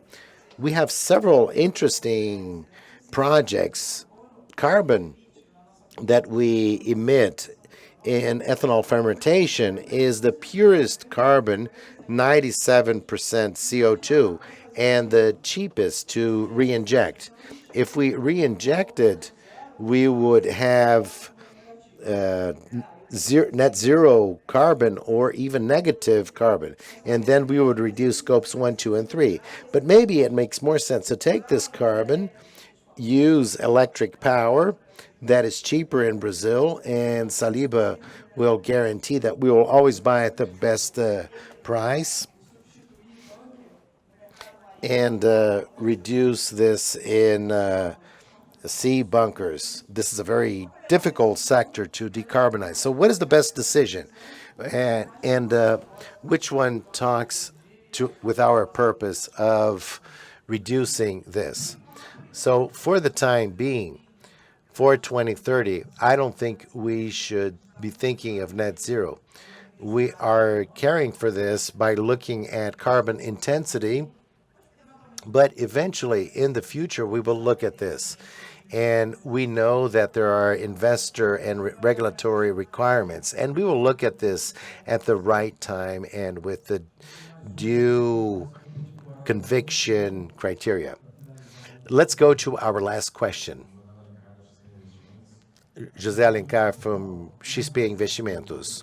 One for Paulo regarding E2G and sugar. Once you start operating, you need to adjust and ramp up your production. But once you are able to release the bagasse earlier, can you accelerate the production? Are your contracts flexible, and can you anticipate these contracts? And is there a difference between the first contracts and the other ones down the road? What about E2G price drops in Europe? So what is the differentiation for this? And the second question regarding sugar. You are already reaching the goal of 100% of sugar negotiated directly with end clients. Are there supply contracts for longer terms. I understand that, for example, one of the great advantages of negotiating directly with you is to have this recurring supply in a recurring fashion. So are these contracts already working as sugar hedging? And is there a goal for third-party sugar growing in this overall goal to supply to end clients? Thank you for the questions. I will start with E2G. You mentioned a lot of things. Our contracts, they were designed respecting the entire plant construction plan. So we built into these contracts all the necessary flexibility to ensure that we continue our journey of being a company that delivers with resilience at all times with our clients. So in practice, yes, there are delivery ramp-ups, and all of them will be respected. There is flexibility for us to ensure that we deliver these products to our clients in several locations around the world, mainly Europe. We will do this even better once we start delivering this product as of the second half of this year, because the logistics scale helps us. We become more efficient and more frequent as players in Europe when we have ships arriving every month. With regard to prices, I think it was perceivable in the graph that I showed that we look at a range. In Europe, we call this a single thing, but there is complexity of different markets, different rules, and trading occurs according to the reality of each country. I think it was noticeable that despite the movement that you mentioned, that we had a peak and a very profitable price, but at a second level, it did not affect our capacity of developing better long-term contracts over time. And if we were to do this today, we would do it the same way. Each negotiation within that range, you can see that we are closer to the top. So there is a possibility of our clients trading with us at the limit of that range. Some countries we are able to trade above that range, which is average for all European countries. Clients, they know us, we deliver consistently over the years, and they need the solution, which is very unique. So the answer is, very objectively, yes, we are at the same levels or above those levels in new contracts. But we understand that we are crossing a very important moment of sales, and we need to deliver even larger scales of products in the near future, and this will probably improve our capacity to negotiate even better in the future. Sugar. Sugar follows similar logic. Regarding E2G, the acceleration that you mentioned, our business cases that we mentioned, they are very conservative regarding the production curve. We consider a 2-year period to achieve that nominal capacity. So we have a lot of opportunity to improve these curves, considering that we will repeat this 20 times. Certainly, we believe on the upside of anticipated product delivery versus what we had in our initial plan. The sugar logics is similar. So working together with clients and their needs.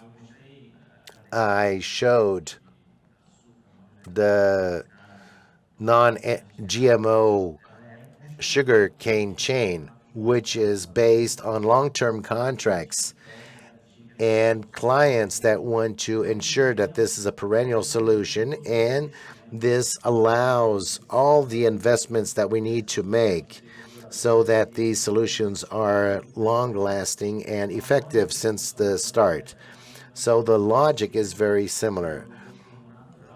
So the partnerships, our relationship with our clients is so complementary and natural that this always translates into a long-standing partnership, whether for these 40% that are already under this total traceability logic or for other types of clients around the world that eventually are not in this journey, but will probably get there as well. Last week, there was a company that has more than 150 years of history in sugar, and they never had a sole sugarcane supplier. And he said, I want to understand because now we will work 100% with this. Since we are a fully integrated company, we're not a trading company.